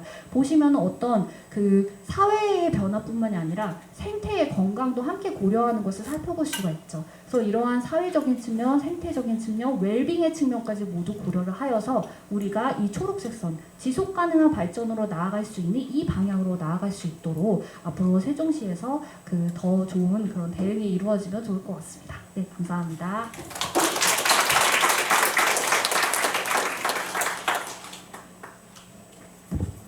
김윤정 부연구위원님께서 삶의 질 관점에서 본 기후정의 과제 대응방에 대해 발표해 주셨습니다. 이번 포럼에서는 청년들의 자유 발표 기회를 제공하여 특별한 발표 세션이 마련되었습니다. 세 번째 발표는 고려대학교 이정화 학생이 진행해 주시겠습니다. 탄소 중립 전환을 돕는 작은 기술 3D 프린팅 물 필터라는 주제로 준비해 주셨습니다. 이정화 학생은 강민지, 김정음, 이진영 학생과 함께 팜테크 솔루션이라는 팀으로 에컵 제로 웨이스트 아이디어 경진대회에 참여하여 1등 교육부 장관상을 수상하였습니다. 많은 박수로 환영해 주시기 바랍니다. 제가 지금 손에 만든 게 바로 제가 직접 만든 3D 프린팅 기계인데요. 오늘 3D 프린팅 물 필터에 대해서 발표를 진행하도록 하겠습니다. 먼저 발표에 들어가기 앞서서 하나 질문을 드리고 싶습니다. 여러분들 비상 재난 시기나 혹시 정전 사태에서 저럴 때 깨끗한 물을 얻는 게 문제겠는데 생각해 보신 적 있으신가요? 아니면 혹시 안전한 물 공급이 끊기면 어떡하지? 라고 고민해 보신 적 한 번씩은 있으실 것입니다. 이 상황에서 저는 이 3D 프린팅 물필터 기술이 많은 도움이 될 수 있겠다라는 생각으로 이렇게 저희는 아이디어를 내게 되었습니다. 그래서 저희가 생각한 건 총 3가지의 핵심 키워드였습니다. 첫 번째는 필요할 때 필요한 만큼 만들어서 제작하자. 두 번째, 폐자원 순환, 고목을 흡착제로 사용해보자. 그리고 세 번째는 내가 원하는 대로 내가 원하는 만큼 만들면 된다라는 것을 3가지의 핵심 키워드로서 이렇게 제작을 하게 되었습니다. 첫 번째, 필요한 만큼 필요할 때 만들자는 것에 대한 아이디어는 IPCC 보고서에 따르게 되면 이제 생산 과정에서 나오는 CO2 발생량이 이제 전체 발생량의 30%를 차지한다고 알려주고 있습니다. 그만큼 대량 생산으로 발생하는 CO2 발생량이 엄청 크다는 것을 알 수 있는데요. 그렇다면 이 과잉 생산, 잉여 재고가 발생하는 것이 CO2 발생량에 큰 안 좋은 영향을 미친다는 것을 저는 알 수 있었습니다. 그래서 이 필요할 때 필요한 만큼 3D 프린팅으로 내가 물 필터를 제작할 수 있으면 얼마나 좋을까라는 것에서 아이디어를 내게 되어서 이제 과잉 생산 및 잉여 재고를 최소화하고 그다음에 설계 변경이 즉시 가능할 수 있도록 공장 형태로 찍게 되면은 이제 변경하는 것이 힘들기 때문에 내가 직접 오류가 생겼을 때 바로 즉시 변경할 수 있도록 만들도록 이게 필요한 만큼 생산하도록 만들었습니다. 그래서 메이커 스페이스라는 3D 프린팅을 제작할 수 있는 곳에서 즉시 내가 만들 수 있는 곳에서 내가 필요한 만큼 3D 프린팅을 만들어 보자라는 것이 저희의 핵심 목표였습니다. 두 번째 경우에는 폐자원 순환, 고목을 흡착제로 사용하자는 것입니다. 이 흡착제를 사용하는 것은 큰 하나의 스토리가 있습니다. 저희가 에코 프로그램으로 인도네시아에 방문한 적이 있었는데요. 인도네시아 방문했을 때 버려진 고목들이 폐기 처리되는 장면들을 많이 볼 수 있었습니다. 이 폐기 처리가 된다는 것은 결국에 소각된다는 것이고 소각 가운데서 이제 CO2 발생량이 또 증가할 수밖에 없습니다. 그렇기 때문에 저희는 이 버려진 고목이 과연 어떻게 사용될 수 있을까, 어떻게 자원순환에 이용될 수 있을까를 고려하게 되었습니다. 그 가운데서 버려진 고목을 흡착제로 사용한 필터를 만들면 어떨까라는 것에서 아이디어를 내게 되었습니다. 그렇기 때문에 이 버려진 고목으로 흡착제를 만들기 때문에 제로 웨이스트를 똑같이 추구할 수 있다라고 저희는 생각을 하게 되었고요. 그다음 분리 배출에 용이하고 재료 회수가 가능할 수 있도록 이렇게 버려진 고목으로 사용을 하였고 본체는 장기 사용을 할 수 있고 흡착제만 성능을 다하게 되었을 때 교환하거나 교체하는 방식으로 이렇게 필터를 제작하고자 했습니다. 세 번째 같은 경우는 내가 원하는 대로 만든다는 것은 DIY라는 요즘 트렌드와도 맞다고 생각합니다. 나의 개성을 살려서 내가 하고 싶은 대로 디자인을 할 수 있는 것이 가장 큰 장점이라고 생각을 하는데요. 그래서 내가 원하는 재료로 원하는 디자인으로 만들 수 있다는 것이 가장 큰 장점입니다. 하나의 예시로 지금 가을이지 않습니까? 가을에 이제 노란색깔 은행잎이 많이 떨어지는 것을 볼 수 있습니다. 이 은행잎 또한 바이오차로 사용을 하면 흡착제로 사용할 수가 있습니다. 그렇기 때문에 원하는 재료와 디자인을 계절이나 내가 가지고 있는 재료들을 바탕으로 하여서 지속가능한 생산 문화를 만들 수 있다라고 말씀을 드리고 싶습니다. 그리고 상황에 맞는 필터 추가 및 감소가 가능합니다. 만약에 내가 너무 더러운 환경에 있다, 물이 너무 깨끗하지 못하고 더럽다 하는 환경에 있다면 그 필터를 하나 더 추가하여서 고도 처리 기술로 내가 마실 수 있는 물을 만들 수 있다거나 이런 방식으로 필터를 추가하거나 감소할 수 있고요. 그다음에 용도에 따라서 아이디어를 보완할 수 있다 하였는데 이제 빗물이나 그런 부분들을 정할 수 있는 방법으로도 사용 용도에 맞게 제작하여서 만들 수가 있습니다. 그래서 이렇게 이 3가지의 키워드를 가지고 만든 저희 필터 궁금하지 않으신가요? 제가 만든 것을 이렇게 보여드리도록 하겠습니다. 이렇게 어떻게 디자인을 하였는가 한번 보여드리도록 하겠습니다. 저희가 먼저 디자인을 할 때는 퓨전 360이라는 프로그램을 사용하여서 3D 프린팅을 만들게 되었습니다. 저희가 만들 때 총 3가지 부분을 제일 신경 써서 만들었던 것 같습니다. 첫 번째는 분해가 용이할 수 있도록 만들자. 왜냐하면 분해가 안 된다는 것은 결국에 한 번 쓰고 나서 흡착 능력이 떨어지면 버려질 수밖에 없습니다. 이는 제로 웨이스트가 아니고 또 다른 웨이스트를 만들게 되는 것입니다. 그래서 저희는 디자인을 할 때 분해를 할 수 있도록 만들기 위해서 레고 형식으로 붙일 수 있도록, 뗐다가 붙일 수 있도록 탈착 형식으로 만들었고요. 필터를 층별로 분리해서 교체 및 세척이 가능하도록 만들었습니다. 그리고 호환성을 중요시하였는데요. 표준 페트병과 연결해서 현장 적용력이 가능할 수 있도록 이렇게 만들었고요. 가장 중요한 부분은 내부에 경사면이 있도록 만들었습니다. 여기 보시면 경사면이 이렇게 져 있는 것을 볼 수가 있는데, 이는 물의 체류 시간을 늘려서 정화 효율을 이제 증가시킬 수 있도록 이렇게 디자인을 구성하게 되었습니다. 그리고 이 내부의 물질들은 저희가 하나의 키워드를 가지고 이번에 3D 프린팅을 했는데요. 3D 프린팅 내부의 물질은 인도네시아 고목을 키워드로 만들게 되었습니다. 제로 웨이스트를 실천하면서 인도네시아 고목을 사용해서 만들자는 그런 아이디어가 있었기 때문에 이 내부 물질들을 보시면 코코넛 열매에서 추출한 코이어 섬유를 이용해서 입자가 큰 물질들을 제거하게 되고, 그다음 두 번째, 야자 활성탄, 바이오차를 만들어서 오염수의 냄새와 색을 제거하고 유기화합물을 흡착시키는 그러한 디자인을 만들게 되었습니다. 그리고 굵은 모래 하이드로차를 마지막에 이렇게 넣게 되었는데요. 굵은 모래 같은 경우에는 이제 모래가 여과의 가장 큰 대표적인 물질로 알고 있습니다. 그래서 물리적 중력 여과를 통해서 입자 분유물질을 제거하고 하이드로차를 통해서 유기화합물질을 흡착시키는 이런 방식으로 저희가 3D 프린팅 물필터를 제작하게 되었습니다. 이렇게 해서 나온 결과를 보시게 되면은 심리적으로 딱 봤을 때 저기 흙탕물인데 흙탕물을 깨끗하게 눈으로 보기에 어느 정도 정화되는 장면을 볼 수가 있습니다.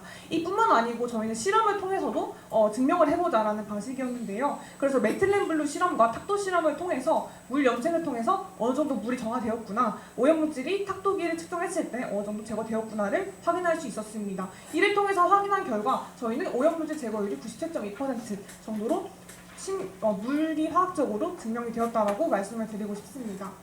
저희가 이렇게 만든 데는 딱 하나의 주제를 가지고, 토픽을 가지고 만들었습니다. 이는 anywhere, 어디서든, anyone, 누구든지, anytime, 언제든지 상관없이 만들 수 있는 물필터를 만들고 싶다라는 것이 저희 아이디어였고요. 그래서 물이 부족한 국가에서는 고도 처리 필터를 추가해서 식수로도 사용할 수 있고, 공장과 같은 공업지대에선 큰 용량의 필터를 만들어서 빗물을 재이용하여 냉각수나 보일러 보충수로 사용할 수 있도록 하면 좋겠다라는 것이었고요. 그리고 급히 생활용수가 필요한 경우가 있을 수 있습니다. 캠핑을 가거나 어디를 갔을 때 휴대용으로 필터를 직접 만들어서 들고 다니는 그런 상황이 있을 수 있다는 것을 이렇게 말씀을 드리고 싶습니다. 네, 이 발표를 마치며 하고 싶은 말은, 우리가 사용하는 정수기, 정화 시스템 대부분은 에너지, 플라스틱, 화학약품 등 적지 않은 탄소 배출을 동반하고 있습니다. 그렇기 때문에 깨끗한 물을 위한 기술이 오히려 지구를 오염시킨다고 한다면 그것은 근본적 문제 해결이 아니라 문제가 또 다른 문제를 낳기 시작하는 것이 불가하다고 생각합니다. 그렇기 때문에 저는 이 작지만 실천 가능한 기술 하나가 바로 저희 삶을 바꿀 수 있다고 생각합니다. 완벽한 해답이 될 수는 없습니다. 3D 프린팅이 하나의 방법이 될 것입니다. 이 하나의 선택할 수 있는 방법이 늘어나게 된다면 결국에 이 3D 프린팅 기술이 바로 탄소 중립의 전환의 시작이 될 수 있다고 생각을 합니다. 네, 들어주셔서 감사합니다.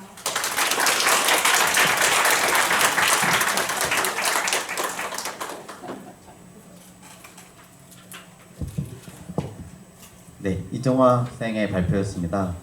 괜히 장관상을 수상 받으신 게 아닌 것 같습니다.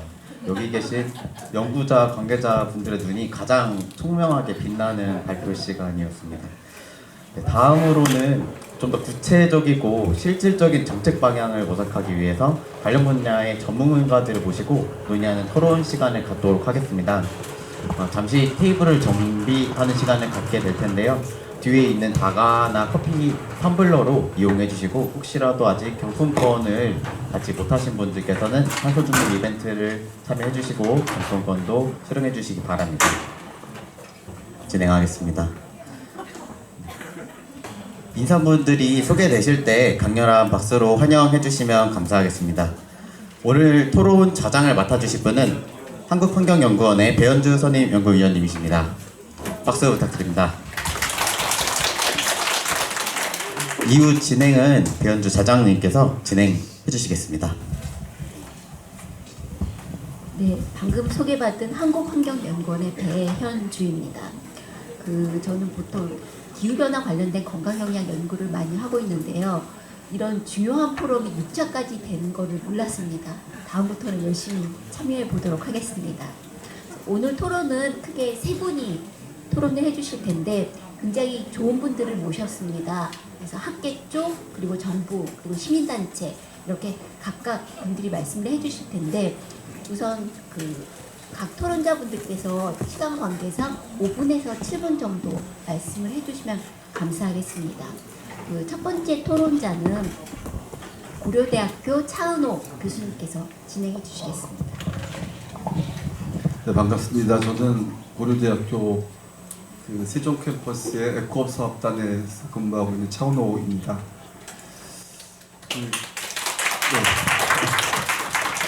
제가 이 토론에 참석을 이제 하기로 하고 생각을 했던 거하고는 조금 다른 얘기들을 하셔서 이게 맞을까 그러다가 또 생각을 해보니까 또 잘 맞는 것 같아서 제가 그냥 해보도록 하겠습니다. 그러니까 여태까지 우리 발표하시는 분들께서 기후변화가 이렇게 일어난다면 어떤 사회적인 문제가 있고 또 질병적인 문제가 있다는 얘기를 우리가 잘 배웠는데요.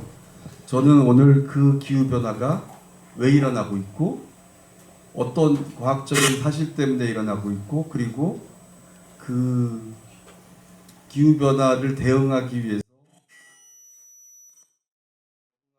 우리가 어떤 행동들을 하고 있는 것들이 지금 2025년 지금 이 순간에 어떤 상황인지 그런 문제들을 조금 말씀드려 보도록 하겠습니다. 일단 저희 지구는 온실 효과라는 것이 있습니다.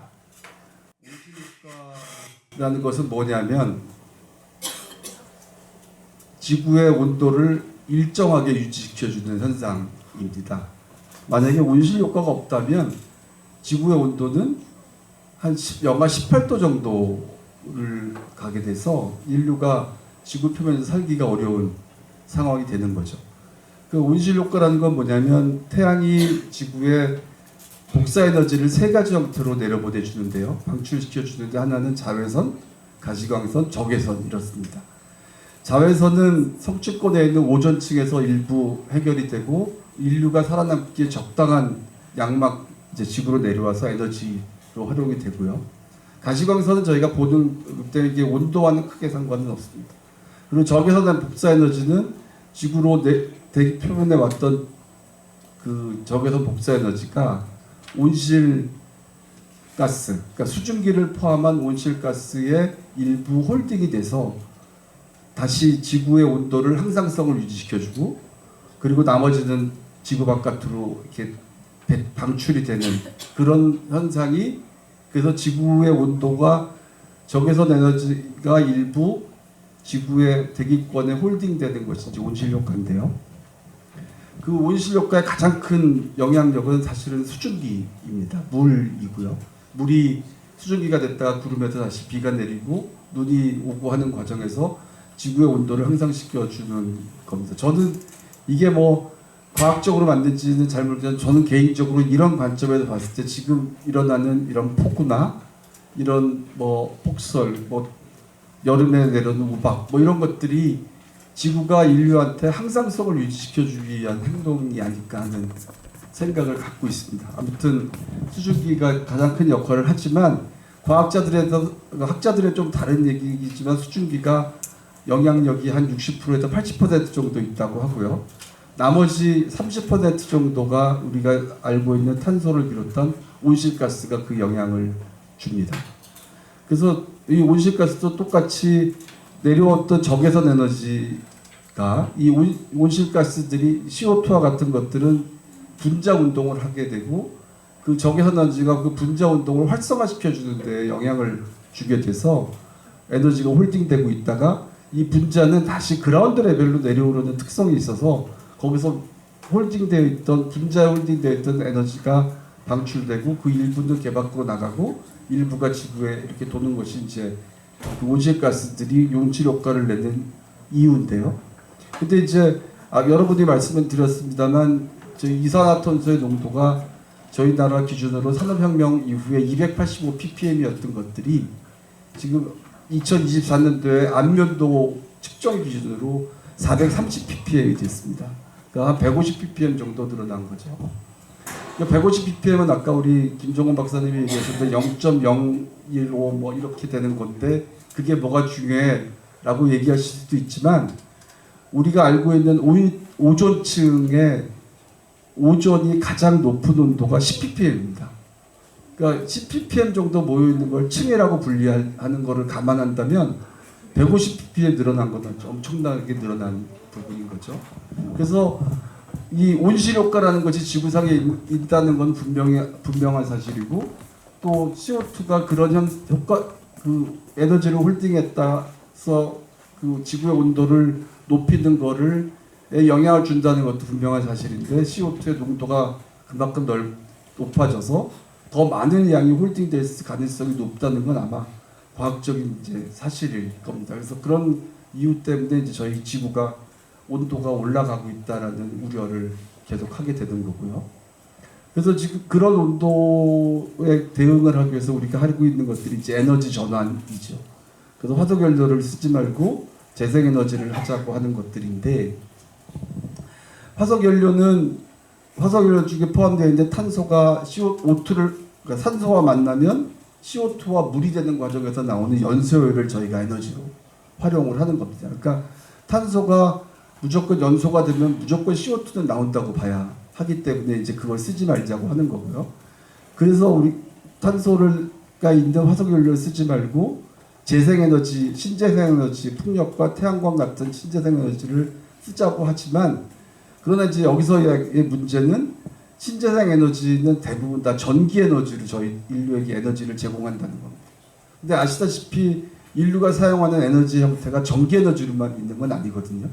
그러니까 저희 자동차 내연기관도 전기에너지가 아닌 거고요. 집에서 가정에서 사용하는 그 가스불도 사실 이제 인덕션으로 바꾸지 않는 이상은 직연소가 이루어져야 되는 상황이 됩니다. 또한 우리 AI하고 뭐든지 다 이제 AI가 적용이 돼야 되는 상황이 됐는데 아시다시피 AI도 그렇고 블록체인 뭐 채굴이나 뭐 전기자동차 이런 것들로 인해서 전기 사용량이 기하급수적으로 지금 늘어나고 있는 상황입니다. 이게 지금 하는 대로 되면 지금 인류가 사용하는 거에 2배까지도 늘어날 수 있다고 하는 예측들도 있을 정도로 전기 사용량이 늘어나고 있는데 그 전기를 뭘로 만들 거냐 하는 고민들도 사실은 있다는 겁니다. 그리고 또 다른 기후 변화에 대응을 하기 위해서 플라스틱 사용도 자제하자고 하죠. 근데 플라스틱은 어떻게 만들어지는 거냐면 원유를 정제하는 과정에서 가솔린도 나오고 디젤도 나오는데 그 중에 나프타라는 게 나오고 나프타를 다시 작은 단위로 만들어서 그걸 중합이라는 공정을 통해서 저희가 사용하는 폴리머가 나오기 때문에 우리가 이 플라스틱을 안 쓰기로 결정하지 않는 이상은 원유를 정제해야 되고 원유를 정제하게 되면 연료가 발생하는 일들도 이게 물려 있다는 것을 또 감안해야 하는 상황입니다. 그래서 이 플라스틱을 사용을 안 하는 것에 대해서 이제 어떻게 우리가 의사결정할 거냐는 것도 되게 중요한 사실인데 한 가지 또 알아야 될 거는 저희가 그 비닐백을 조그만 비닐백을 우리 편의점에서 안 쓰지 않습니까? 지금 사용되는 지금 우리가 가서 비닐백을 사는 거는 다 썩는 플라스틱으로 만들어진 비닐백을 사용을 하죠. 근데 일회용 비닐백을 쓰지 말고 다회용 백을 쓰자고 저희가 계속 주장을 하지만 근데 여기에 함정이 뭐가 있냐면 일회용 백을 쓰는데 폴리머는 1g이 채 안 들어갑니다. 근데 다회용 플라스틱을 쓰는 데는 한 10g 정도 들어가거든요. 그럼 저희가 이 다회용 백을 몇 번 다시 써야 하는지도 이제 고민이 돼야 되는 거죠. 근데 만약에 일회용 백을 10번 쓴다 그러면 다회용 백은 100번 이상 써야 되는 그래야 이게 똑같은 형태가 되는 거기 때문에 우리가 어떻게 하는 것이 정말 플라스틱을 덜 쓰는 건지는 좀 고민을 해봐야 될 필요라고 생각합니다. 그래서 좀 마무리를 하면 저희가 지금 이 시점에서 그러니까 앞으로는 정책적으로도 그렇고 더 잘 가겠죠. 그리고 그런데 이게 저희 나라가 OECD 주요 국가 중에서 1인당 탄소 배출량이 지속적으로 늘어나고 있는 유일한 나라 중에 하나입니다. 하나가 저희고 또 다른 데는 튀르키예. 뭐 다른 1990년도 대비해서 저희만 지금 계속 늘어나고 있고 물론 최근에 작년부터 조금 꺾였습니다. 그러나 어쨌든 제일 많은 쪽에 속해 있다는 것을 감안을 해보면 저희가 지금 여러 가지의 전환이나 대응 방안이 당장 일어나기가 좀 어려운 상황이라면 지금 저희가 해야 될 일은 일단 실천을 통해서 줄이는 거라고 생각합니다. 일단은 최대한 개인적으로는 국가가 또 전체적으로 큰 틀에서 정책을 만들어가고 이거에 대응을 하는 것은 그대로 가고 개인은 줄이고 그런 어떤 정책 뒤에 숨지 말고 스스로 실천하는 것들이 지금 가장 중요한 정책이라고 생각이 듭니다. 마무리하겠습니다.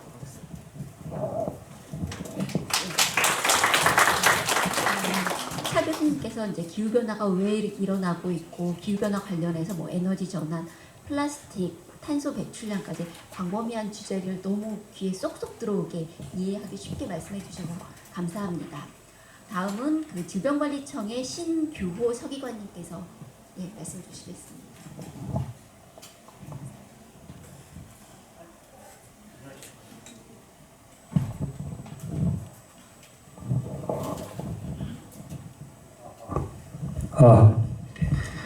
안녕하십니까. 질병관리청 기후보건건강위의 대비과 신교서기관입니다. 저희 원래 과장님이 오시기로 했다가 그 정부위원회가 갑작스럽게 생겨서 제가 대신 오게 되었고 제 간단한 소개를 드리자면 저는 질병관리청에서 기후보건 영향평가를 담당하고 있고 저 또한 세종시민의 한 사람입니다. 그리고 오늘 지자체에서 기후보건 관련해서 이제 그리고 탄소 중립이나 기후 적응 관련된 포럼을 참석하는 건 처음인데 제가 좀 놀랬던 게 기후보건이나 뭐 기후 적응이라는 미래 아젠다에 대해서 시민들이 참여하는 사회적 공론장을 만들고 그리고 많은 시민들이 이렇게 관심을 갖고 참여한다는 게 중앙정부에서 이런 정책을 하는 사람으로서 좀 감명을 받았고요.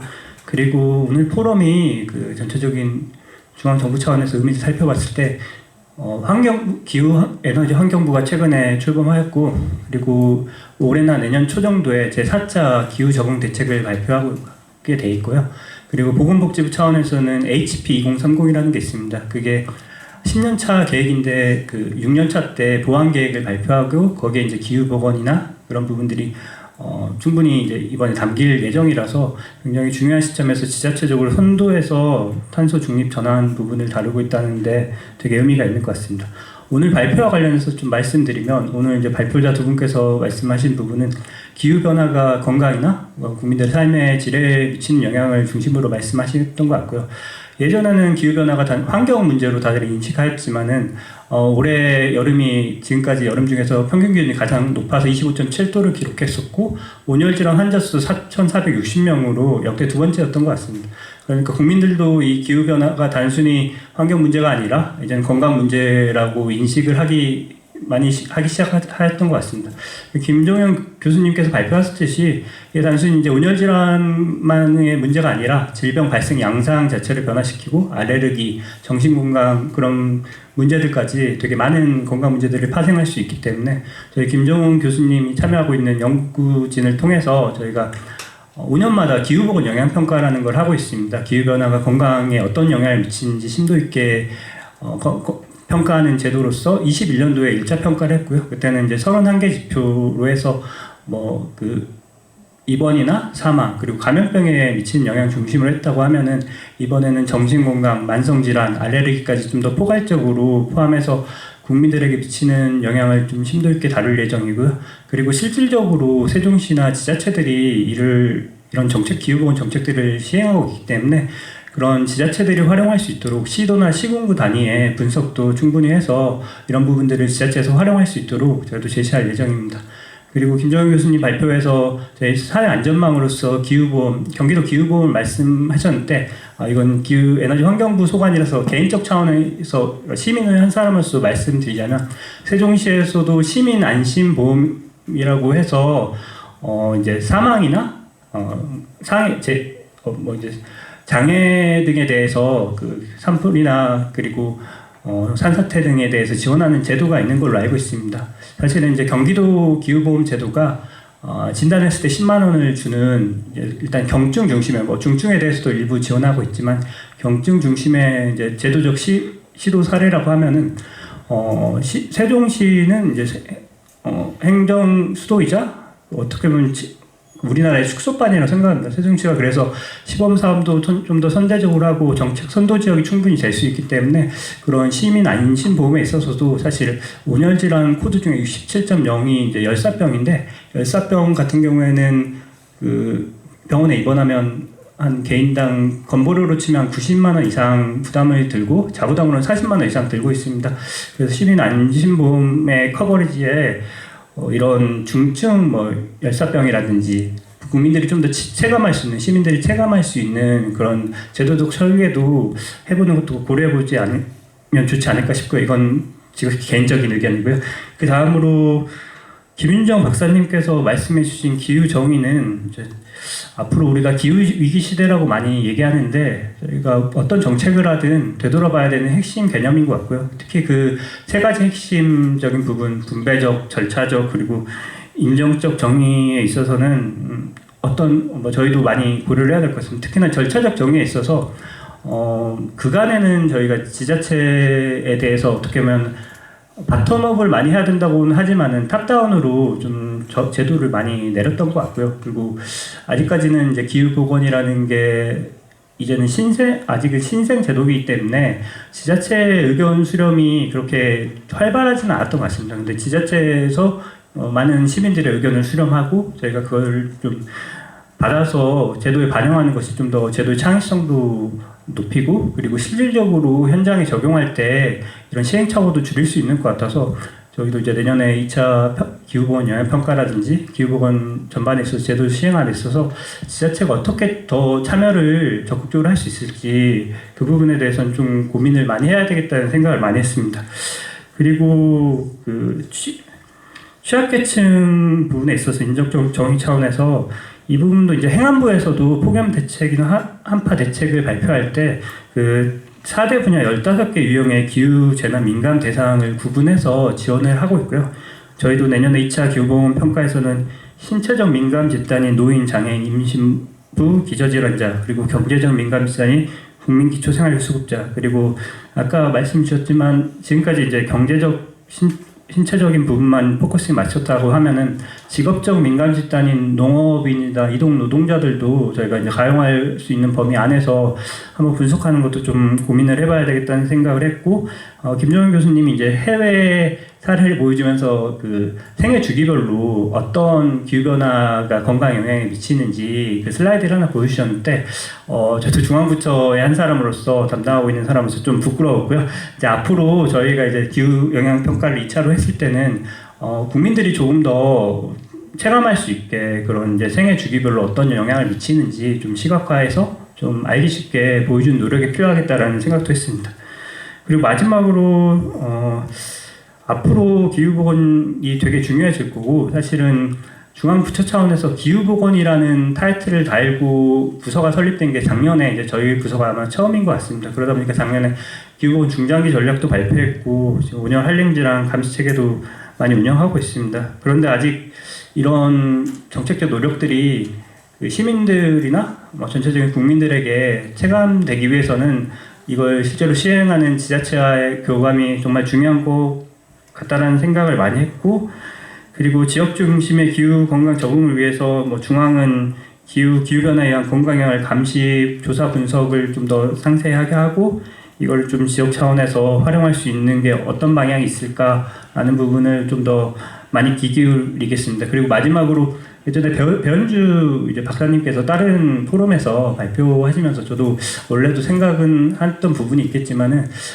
이제 기후 보건 영향 평가가 단순히 건강 영향에 대한 평가에만 머물기보다는 좀 정책들 아까 그 김윤정 박사님께서 발표해 주셨던 게 되게 의미가 있었던 것 같은데 이게 이제 정책들이 실제적으로 국민들에게 어떤 영향을 미치고 이게 효과성이 있는지 그리고 어떤 식으로 제도가 개선해 나가야 되는지에 대한 평가까지 좀 아우를 수 있는 게 뭐 이제 환경연구원이랑도 저희도 협의해 나가야겠지만 그런 부분이 아우러져야 이제 정말 기후보건 정책이 크게 발전할 수 있지 않을까라는 생각을 했고 오늘 좋은 발표 들을 수 있게 해주셔서 감사합니다.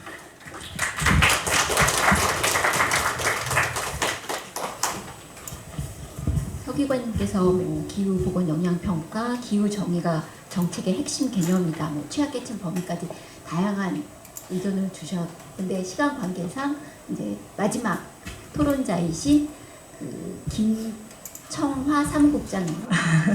강정화입니다. 네. 네, 인사드리겠습니다. 안녕하세요.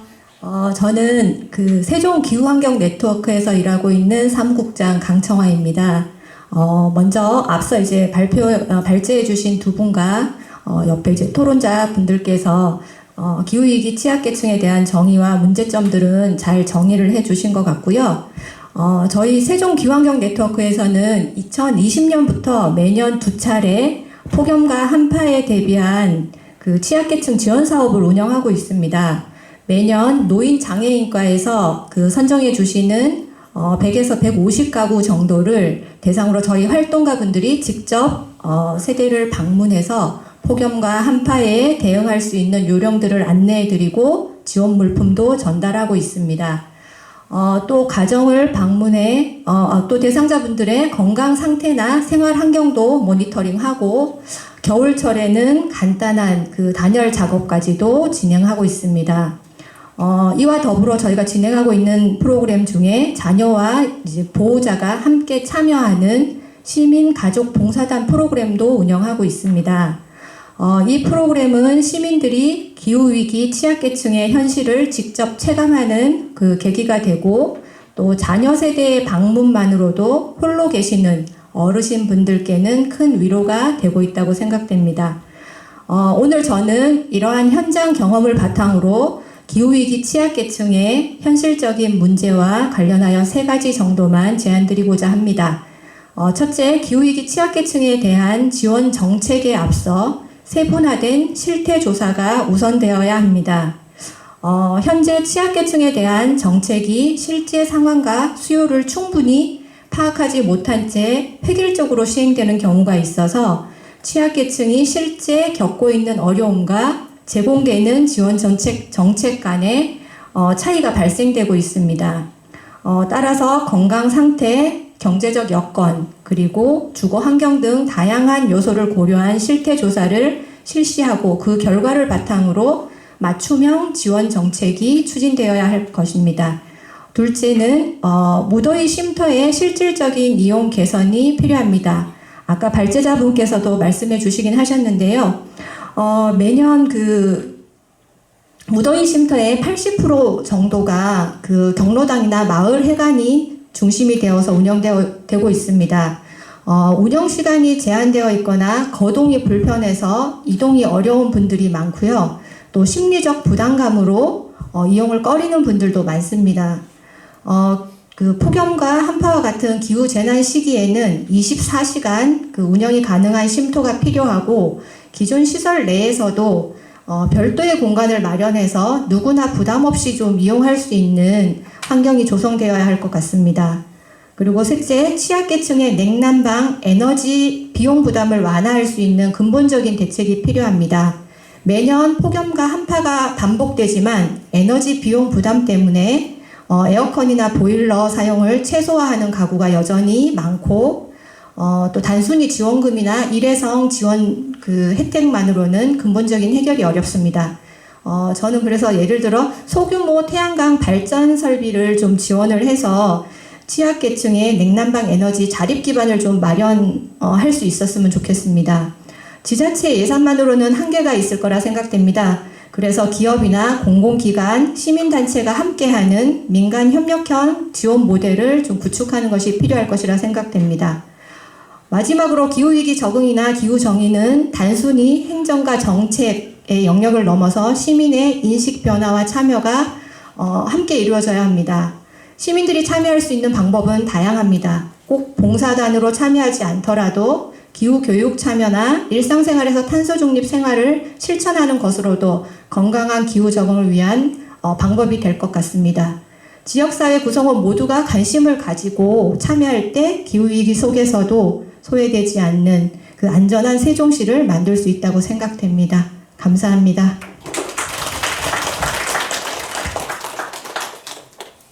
네, 강청화 사무국장님께서 이제 취약계층 지원 정책으로서 3가지 실태조사라든가 무더위 쉼터 그리고 에너지 비용 부담에 대해서 말씀을 해주셨습니다. 그 시간 관계상 대표자분들께서 한 1, 2분 정도 간단히 말씀을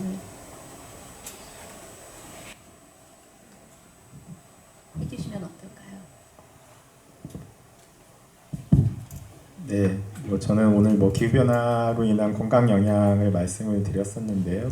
사실 여러분들이 그런 방금 제가 말씀드렸던 그런 영향 외에도 분명히 이제 여름에 폭염이 오면 이제 불면도 분명히 많이 발생을 하고 있고요. 그로 인해서 생기는 사실 노동력 감소, 사실 잠을 잘 못 자면 다음 날에 일할 때도 굉장히 효율도 떨어지고 이제 그런 노동력 피해도 사실 발생을 하고 있고 그 외에도 당연히 그로 인한 이제 삶의 질이 떨어지는 생기는 문제들도 발생을 하고 있기 때문에 아마 저렇게 손에 잡히는 그런 수치 말고도 정신적으로 느끼는 그런 건강 피해들이 이제 생각보다 많이 발생을 이제 하는 것 같습니다. 그런데 이제 그러한 피해들이 아까도 말씀드렸다시피 그런 사회 경제적 여건에 따라서 좀 더 크게 발생을 하고 있기 때문에 이제 그런 것들을 고민해서 내가 이 정도의 뭔가 건강 피해를 피해를 입고 있다면은 나보다 좀 더 그런 여건이 어려우신 분들은 훨씬 더 큰 피해를 입고 있겠구나 이제 그런 생각을 가지고 계시면은 우리가 어떻게 이제 그런 것들에 대해서 정책적으로 도움을 줄 수 있을지 좀 더 많이 느끼실 수 있지 않을까 싶습니다. 네, 이상 마치겠습니다. 네, 오늘 이렇게 좋은 또 토론 말씀들을 많이 해주셔서 저도 좀 많이 되게 재밌게 들었는데요. 이렇게 말씀해 주신 것처럼 참 정부에서도 그렇고 그리고 세종시에서도 그렇고 참 많은 노력을 기울이고 있고 점차 그런 정책적인 노력들이 저는 개선되고 있는 것 같습니다. 그러니까 점차 고도화되고 있는 게 참 하루와 다르게 느껴집니다. 기존에 한 몇 년 전까지만 해도 도대체 기후변화 취약계층은 누구인가? 사실 그 이슈에만 주목을 했었거든요. 그런데 점차 이제는 누구인가는 이미 사실은 많은 문헌들이나 많은 그런 전지구적 논의들이 이미 진행이 돼 왔고 이제부터는 그러면 어떤 정책을 펼쳐야 하는가에 대해서 많이 주목을 하시고 계시는 것 같습니다. 그래서 아까 사무국장님께서 세종시에서 이제 진행을 하려고 하시는 그리고 진행하고 계시는 그런 여러 정책들을 말씀을 해주셨는데 참 이런 우수한 정책 모델들, 우수한 정책 사례들이 앞으로도 더 많이 늘어나는 게 중요할 것 같고요. 그리고 제 생각에는 또 이렇게 내년, 그리고 내후년 이렇게 점차 시간이 흘러갈수록 기후 변화는 더 많이 진행이 되겠지만.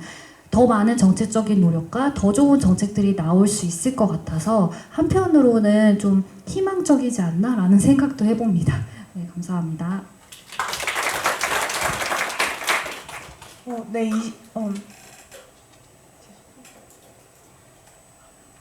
저 이 포럼을 하면서 너무 많은 것들을 배웠고 대학교 20대로서 세종시 20대로서 이렇게 이야기를 듣게 되었는데 지금 이제 제가 살고 있는 세대가 제가 20대로서 살고 있는 세대가 가장 오랫동안 기후 변화를 겪어야 되는 세대라고 생각을 합니다. 그래서 그만큼 20대로서도 있지만 대학생으로서 대한민국의 시민으로서 가장 많은 부분들을 실천하고 해야 되는 사람이라고 생각을 하는데요. 그래서 CO2 감축뿐만이 아니고 폐기물 문제라던가 다양한 문제들로 인해서 많은 지금 문제들이 발생하고 있다 보니까 그런 부분들을 생각해서 기후보험이라던가 이런 건 처음 알게 됐거든요. 그래서 그런 부분들을 더 정책뿐만이 아니고 다양한 부분들에서 관심을 가지고 탄소 중립을 위해서, 탄소 전환을 위해서 어떤 일을 할 수 있을지, 20대로서 어떤 걸 할 수 있을지를 한번 더 생각해보는 시간을 가질 수 있도록 이렇게 기회 주셔가지고 너무 감사합니다.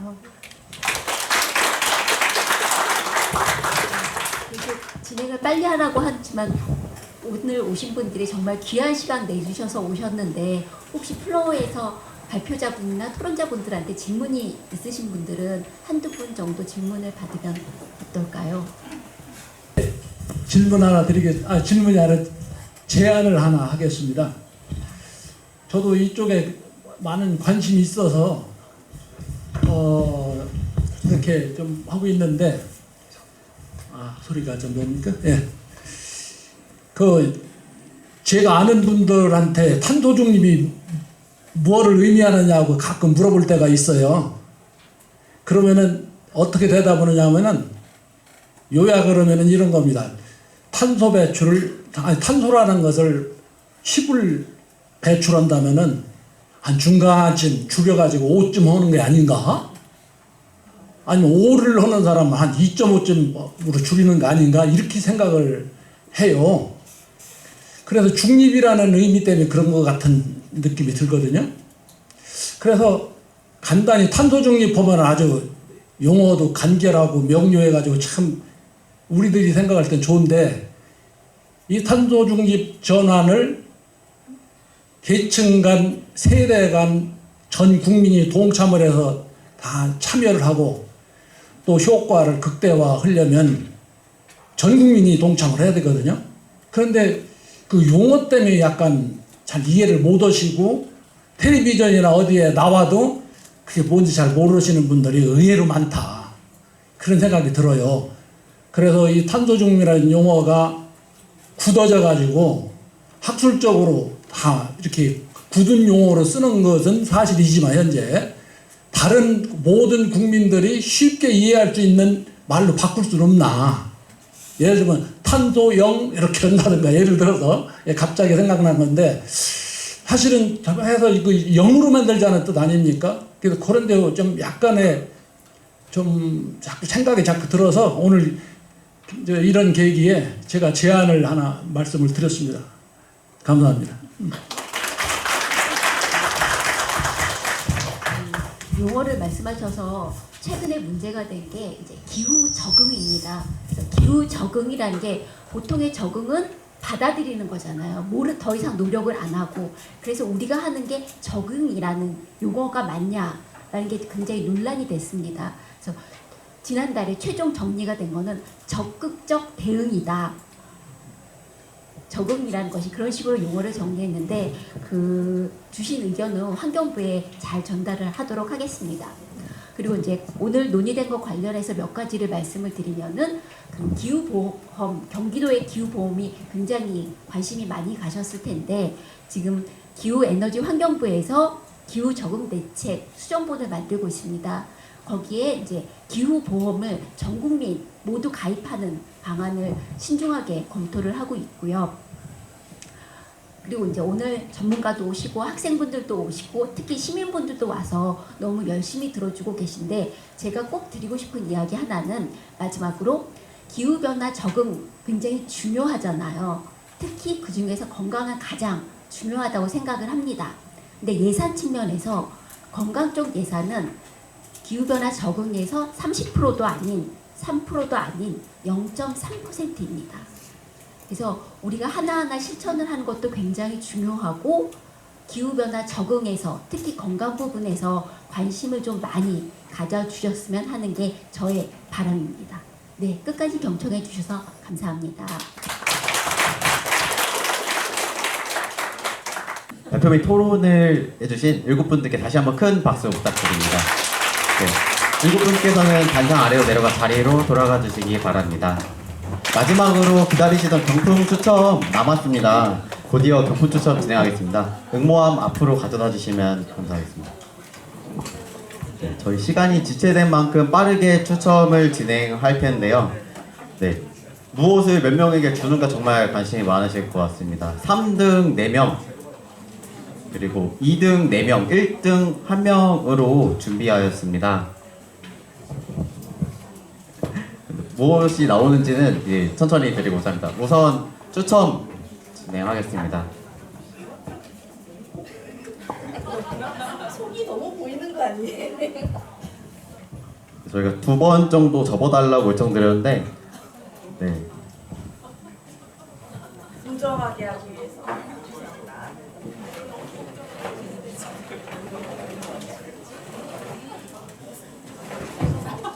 네, 2장씩 뽑아주시면 되겠습니다. 3등 먼저 뽑겠습니다. 84번. 84번 계신가요? 아, 네, 84번. 네, 앞에서 대기해 주시면 되겠습니다. 나올 준비해 주시면 되겠습니다. 네. 9번 계십니까? 네, 9번. 네.